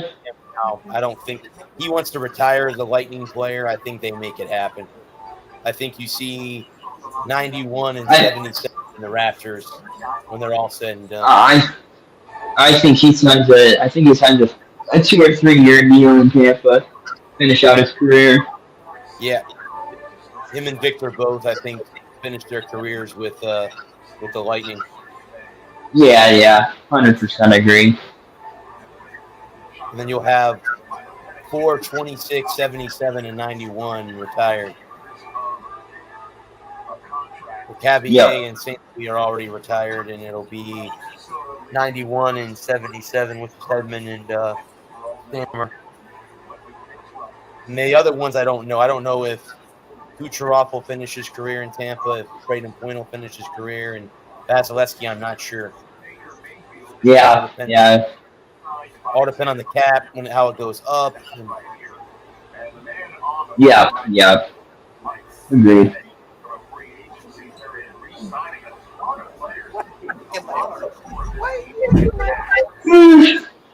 Tampa's on the clock now, aren't they? Their pick is in, bud. Okay. The next team up is Arizona. And then Buffalo picks in 28. Then I think it's Dallas because they were 20. Yep. They traded with Detroit. And then it's Baltimore. And then San Francisco. Then Kansas City.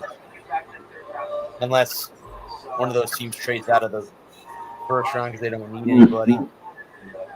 Right. Look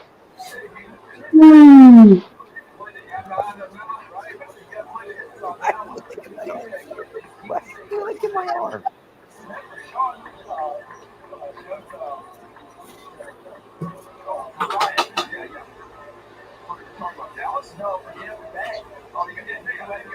Oh, here we go. The Bucks. All right. Let's see. Keep chasing like tickles. Look at my arm. Why are you looking at my arm? The Bucks need offense. They need a center, and they need defensive line. Yeah.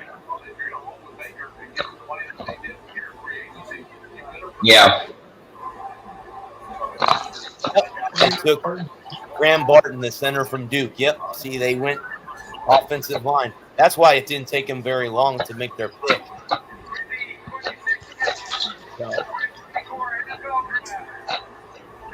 So yeah, now they've got Tristan Wirfs.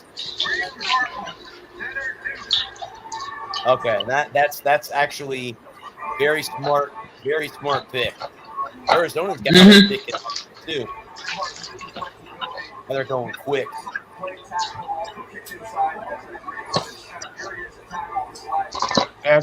He moved. He was a tackle. He moved from tackle to center. Cardinals. Okay.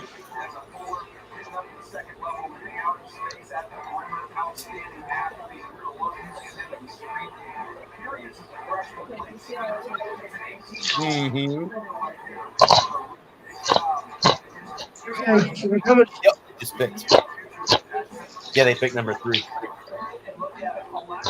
But I'll sit down here and watch the end of it, and I'll come upstairs. Arizona's got their pick in, so Buffalo's on the clock. I'm making defense here. Arizona? Yeah. This is their second pick in the first round because they picked Marvin Harrison Jr. early on at 4. So yeah. That's what makes me think defense. You think they take defense? Or you think they take? Well, they need offensive line help. I mean, you can never have too many offensive linemen. Yeah.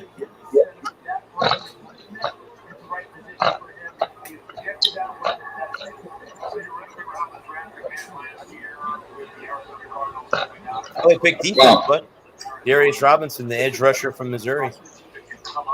Kind of thought it would go D-line.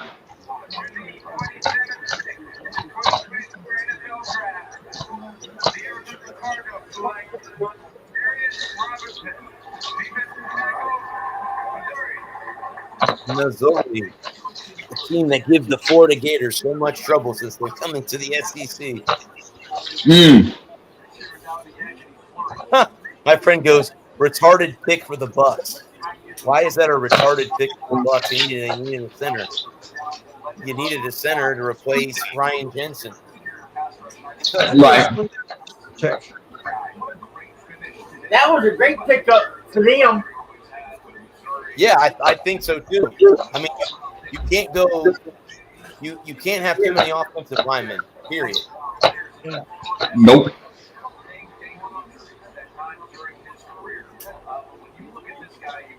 Offensive linemen are a commodity, man. You see this kid right here that just got drafted by Arizona from Missouri. Missouri really, I mean, yes, they are well known in the SEC, but as far as like the nation, no, unless you know about them, no one watches Missouri football. They're a better basketball school than they are a football school. Right.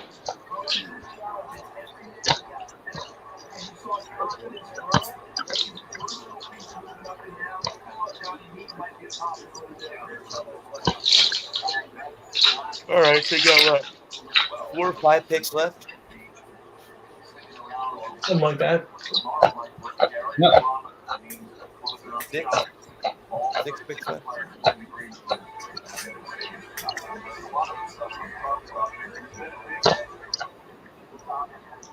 Arizona's getting. Who's up now? Buffalo's up right now, but Okay. I ain't gonna pick a receiver. yeah, they lost Diggs. Absolutely.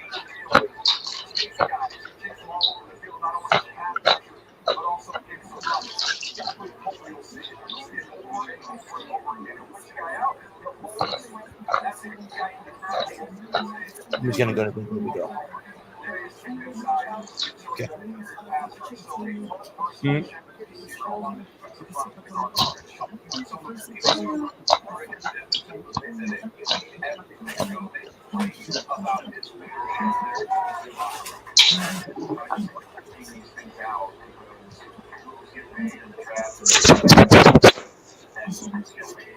don't know the genesis of it again. The fact that Darius Robinson is hugging his family. Oh, that kid Darius Robinson is actually from Wait, at Canton High School in Michigan. I know where that is.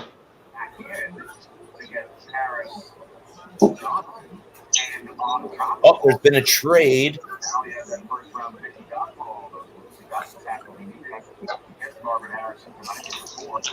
So Buffalo's getting out of the first round. The Chiefs moved up. The Chiefs moved up from 32 to 28. And their pick is in.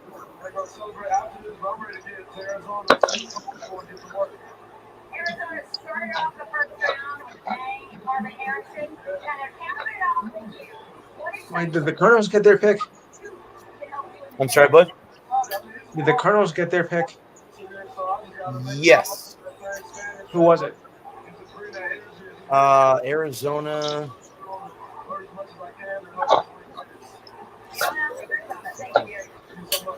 Wasn't that the end out of Missouri? Yeah, I was just saying, I think it was Darius Robinson, the defensive end out of Missouri. Luke. Darius Robinson from Missouri. Okay. Uh-huh.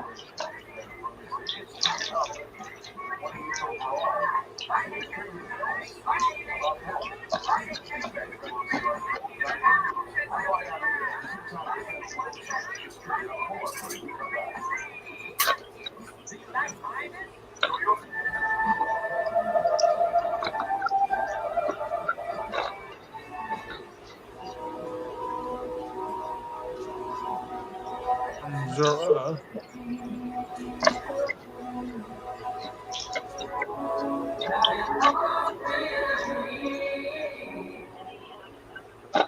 I've got 2 gigs and 5 gigs. I'm protecting 20 gigs right now. Sometimes it takes a different approach. Imagine the future clearly. Yeah, Steve.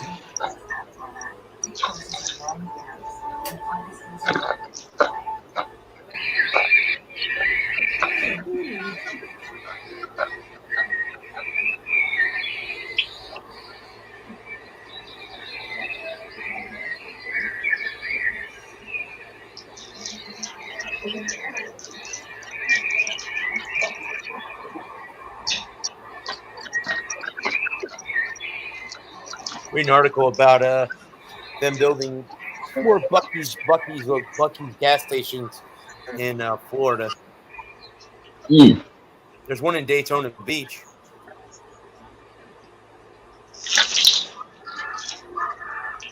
Never been to one. Either have I. My best friend who I live with, she's been to the one in Daytona Beach. My boss has been to them a bunch of times. So.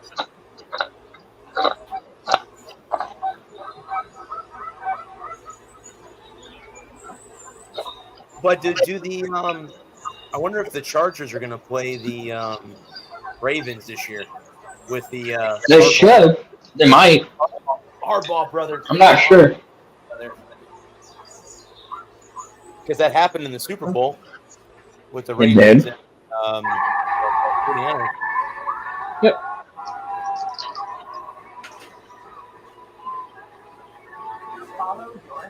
Now they're showing UFL. I haven't watched it. I haven't watched it down to that this year. I haven't either. I watched a couple of snaps on Twitter, but that's about it.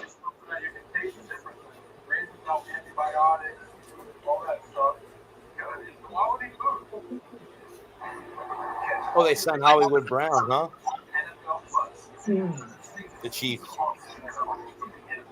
I'm gonna move it. They won't go receiver then.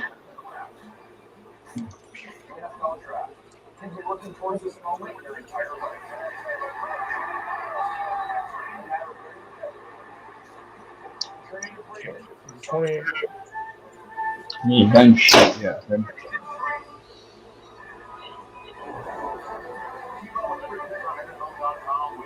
Biggest motor of your life and you ain't done nothing yet. Sounds like to me that Kansas City is going to take a wide receiver. They might, but I don't know.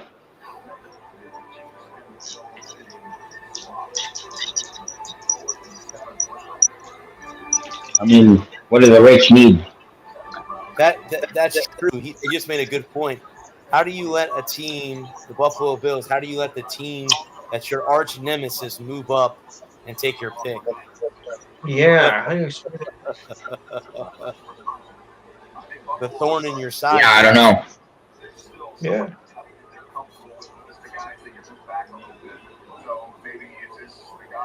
I don't know what all was in the deal other than the pick swap in the first round. They may have gotten a couple more picks later on in the draft than the fourth and a sixth.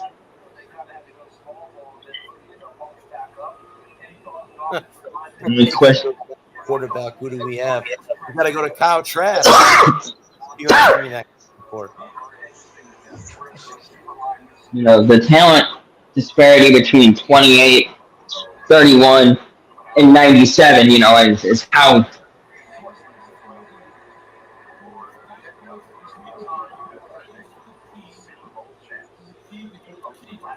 all depends on how you think that.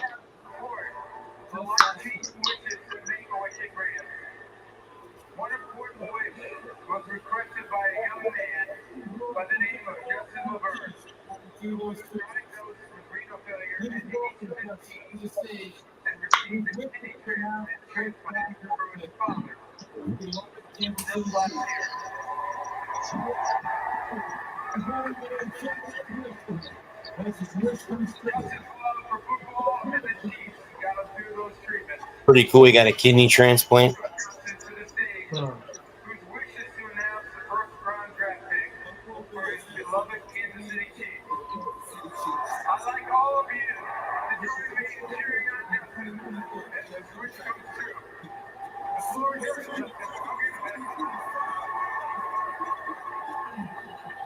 Xavier Worthy, wide receiver out of Texas.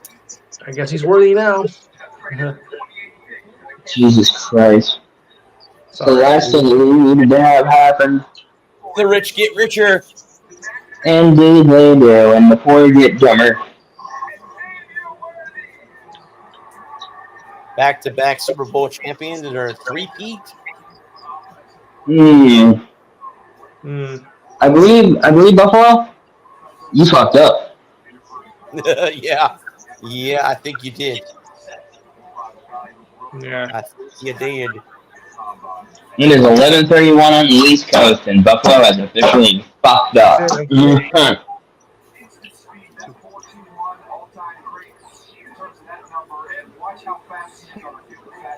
Oh man, that is an embarrassment of riches. Jesus. Dallas already has their pick in already. Well, yeah. See, that's the thing too. Like a lot of these wide receivers coming out of college now with the new kickoff rule, the kickoffs are now up the game again. So you're going to want to get these speedy kids because you can use them in kick return. Yeah.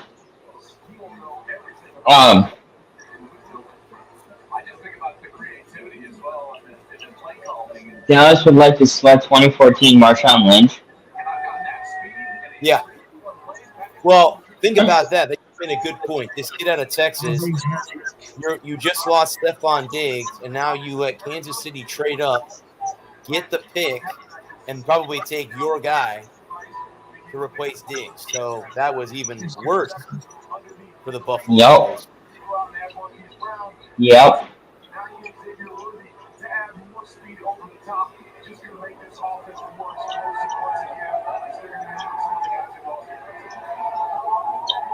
Bills Mafia has got to be beside themselves. I would think if any Buffalo Bills fan that was at the draft, I'd be pissed. Oh, you made a trade with Chiefs? Yeah. Of all teams you make a trade with, it's them. Yeah. Nice going, stupid. Exactly. Even if Kansas City traded away the rest of their draft capital, I think it's worth it. Yeah.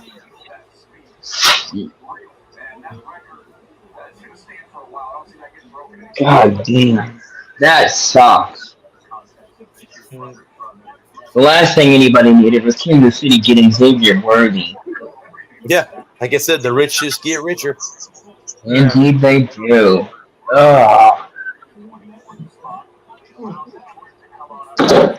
Here is the Dallas Cowboys. Making a good one.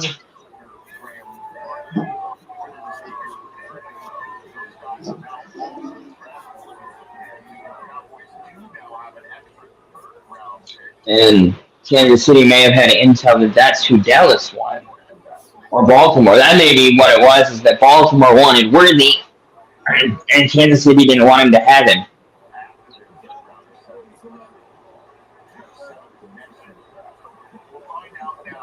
Yeah, the Cowboys went offensive line. Okay. Really? Tyler Guyton out of Oklahoma. Okay. Don't hate it, don't love it. It is what it is. Kid's happy. He's wherever he's at. He's in Austin. He needs to stay home then. Austin, yeah, he's staying home. He's not too far. Couple 3 hours. Mm-hmm. Yeah.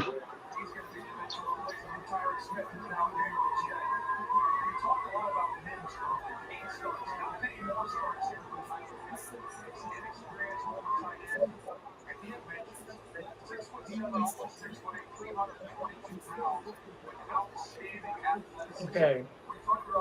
Baltimore has their pick in. Sure. Now you're moving quick. So now we have two picks left. You have San Francisco and Buffalo. So Baltimore has their pick in. Jump it. Where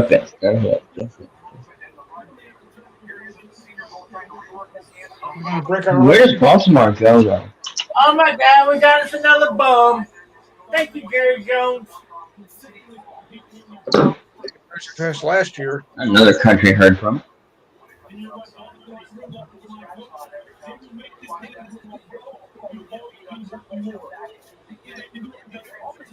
And experience. Well, he's an offensive lineman. They're going to have to teach him a little bit. I don't think it's good. I don't think it's that bad of a pick. I mean, Never had too many offensive linemen. correct. Offensive linemen are a hot commodity, man. Yep. Then with as often as you lose an offensive lineman, having a first round offensive lineman available and taking him late in the first round makes sense to me.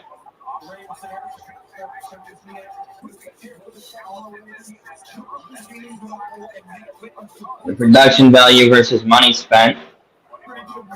How about cornerback for Baltimore? They can go cornerback.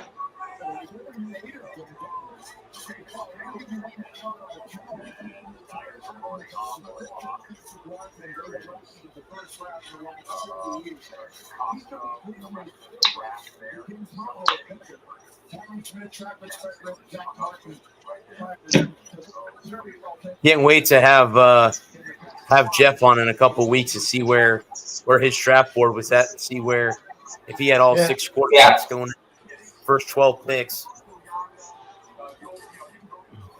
I'll communicate with him in the next couple of days and see when he can come on. Sounds good. The Baltimore Ravens.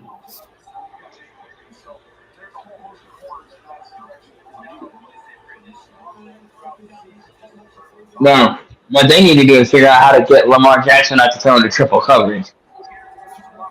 Yeah, because that's interesting. All season long, he looked so good. They get into the playoffs, and he didn't look so good. Against Houston, they look good, but then in the division round, he struggled. Yep.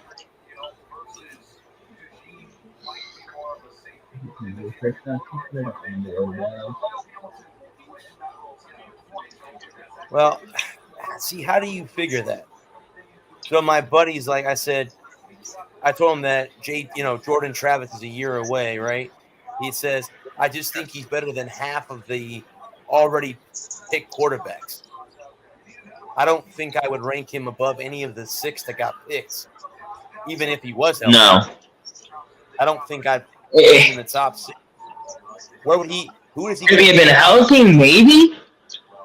Well, I mean, who does he beat out? Penix and Nix, and probably May. Yeah, because he doesn't beat out McCarthy. He doesn't beat out Caleb Williams or Jaden Daniels. There's no way. Yeah. No. Yeah, that's the problem with. You gotta take your bias out of it. They took corner. You gotta take your bias. They took a corner, Nate Wiggins out of Clemson.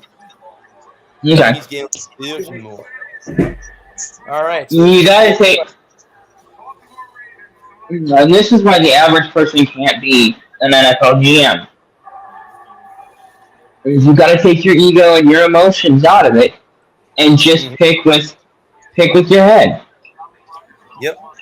No, I agree with that. And you've got.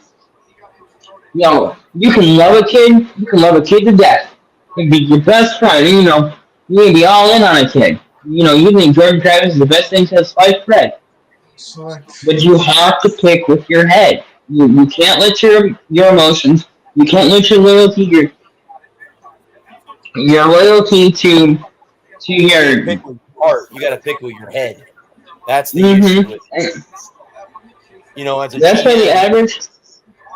Hey, if I pick this kid, is it going to help me now?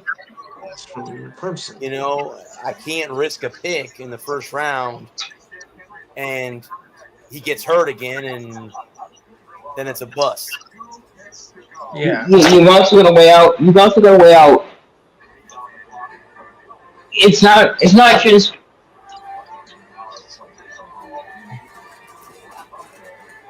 How much does he want to come and play? Now, if he's going to be a problem child and demand a trade 2 years in, Now, if he's going to be a malcontent and a cancer and a locker room poison, that's what the pre-draft interviews are all about: is sitting down and talking to a guy, getting to know him a little bit better, seeing where his head's at, seeing where your head's at. You have to take your ego out of it, you take your emotions out of it, take your brand loyalty out of it, and just pick the best available player at the position that you need. Yep. It's needs over wants. Yeah. Well, Jim Rose may be the next Tom Brady. I don't know. I don't know that. But with a torn up knee,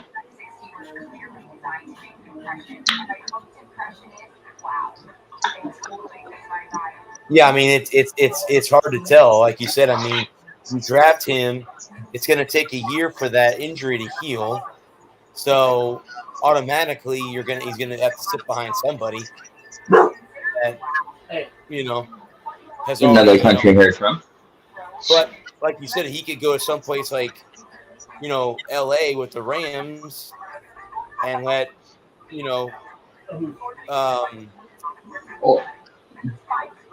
could still end up in Tampa. I'm not saying that he can't end up in Tampa.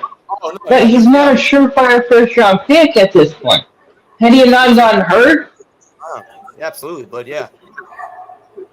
Had he not gotten hurt? If he hadn't gotten hurt, he could have gone number one.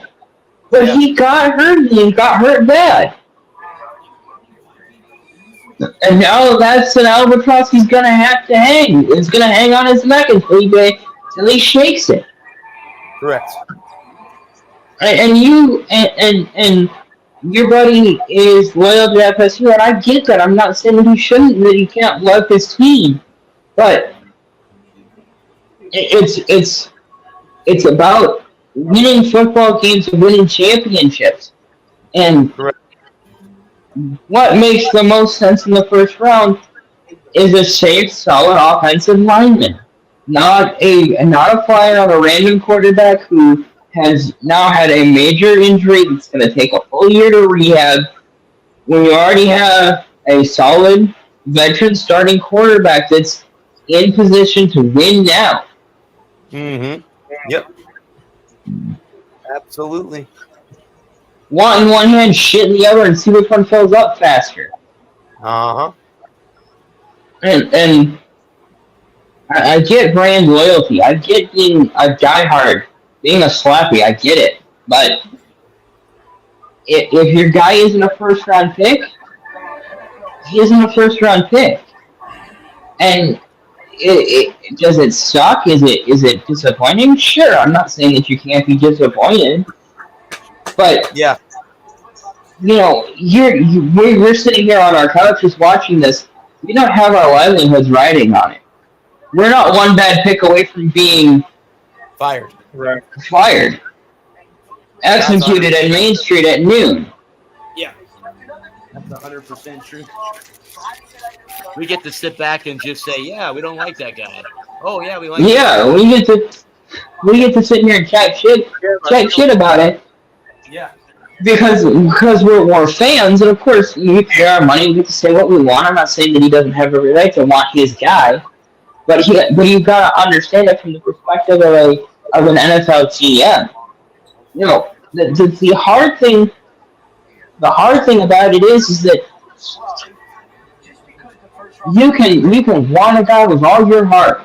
You can call him 1,000 times, but if his agent says, "Hey, we're not interested," thanks, but don't. Thanks, but no thanks. And if you keep calling, I'm filing a restraining order.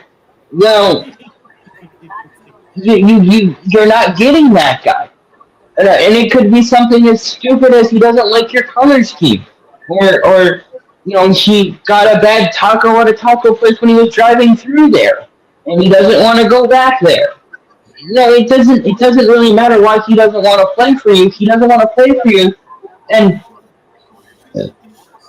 if he doesn't want to play there, whether it was John Elway or Eli Manning, they didn't want to play. Elway didn't want to play in Indy, and Eli didn't want to play in San Diego. Yep. And so you've got if you're the Chargers GM or the Colts GM, you have to do what's best for your franchise with with the hand you're dealt. We all wish we were holding 4 aces, but we all wish we were holding 5 aces, but there's only 4 aces in the deck.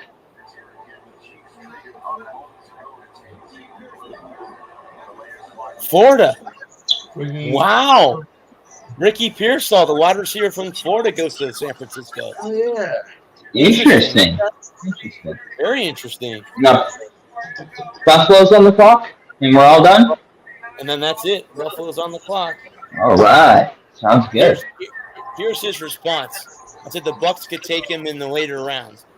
It's really pissing me off because he goes from Heisman possibly to not even a first-round pick just because of an injury. BS. That's why he's not a first-round pick, because of his injury. But that's the thing. Jake Butt, my favorite tight end to have ever come through the gates in Ann Arbor. He went from being a lock first-round pick to being a fifth-round pick, a flyer that Denver took in the 5th round, and it didn't work out. Love the kid with all my heart. Thought he was the best tight end in the draft class. Got hurt in the bowl game. Dropped to the 5th round pick and didn't make it in the league. It happens. Does it stink? Yeah, of course it stinks. But you're not an NFL GM. You don't gotta feed your family. You ain't gotta pay your bills by the picks that you make. Guess what? Buffalo traded their pick. Did they trade to Kansas City again? Carolina. So Carolina is going to get a pick in the 4th round after all. They're just picking 32. Okay. All right. Buffalo there must be somebody in the later rounds that they're really hungry for that's not a first-round pick. Yeah, because Carolina now has pick 32 and pick 33. Well, good for them. Good. They need him. Then the Patriots. They would like. So. They would like 1999 Marshall Faulk and 2007 Peyton Manning. Thank you. Yeah. They would love that. They would love that.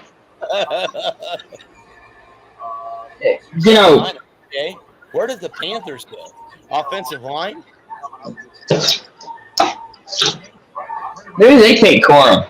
Could they take Corum at 32? That'd be cool. That'd be sweet.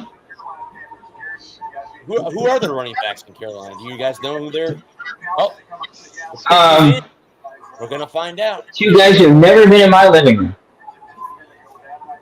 So 3 hours and 50 minutes later, we finally finished the 1st round. Almost broke a record. I gotta be up at to go to work. You might have to call out tomorrow. Call in late. I can't, buddy, because my coworker's off this week, and I have to run and I have to go. I'll be fine because I don't have much going on tomorrow night. So when I get off work tomorrow, I'll walk my dog and nap. There you go. I'm sure she'll be happy with that. Let me lay on you. Yeah, taking nap. Yeah. But no, I mean, Carolina goes. I get. Here's the trade. The Panthers got the 32nd pick and a 6th round pick this year. The Bills get number 33 and the 5th round pick. Okay, so the Bills. Okay, yeah. Okay, yeah. There must be somebody that they're targeting in the 5th round that they're really interested in, but he's not what would be considered would be a real reach in the 2nd round. I mean, draft capital is never a bad thing to have. Let me see. Xavier Worthy might not be bad though. I don't know. As a Bills fan, you're in the draft.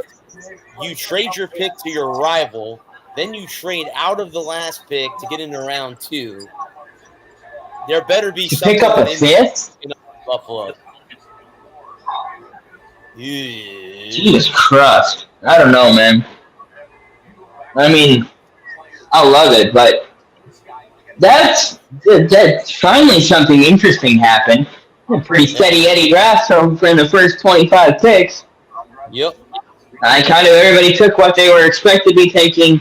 The top six, the 6 of the first 12 picks are quarterbacks, lots of offensive linemen, lots of defensive linemen. Pretty much just bog standard draft. And then the last 5 picks were like, 52 card pickup. Yep. And then Buffalo came along. Fucked it up for everyone. That guy's got a pick me shirt on. Carolina's got a tie-dye shirt that says pick me. Where they were last year and where they might be tomorrow, pick that guy. I mean, can't be much worse than the clowns they had last year. Yeah, that wasn't. They're a couple years away from being anything. Irrelevant. Yep. Here we go. They'd have to get better to suck. With the Panthers.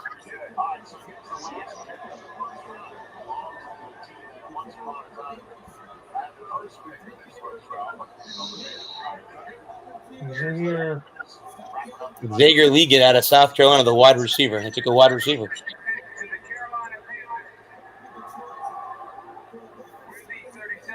Well, gentlemen, I'm going to jump off here because I got to get up early. No, you're good. So I'll see you guys next week. See you next week, brother. Yep. Right. Well, guys, y'all have a good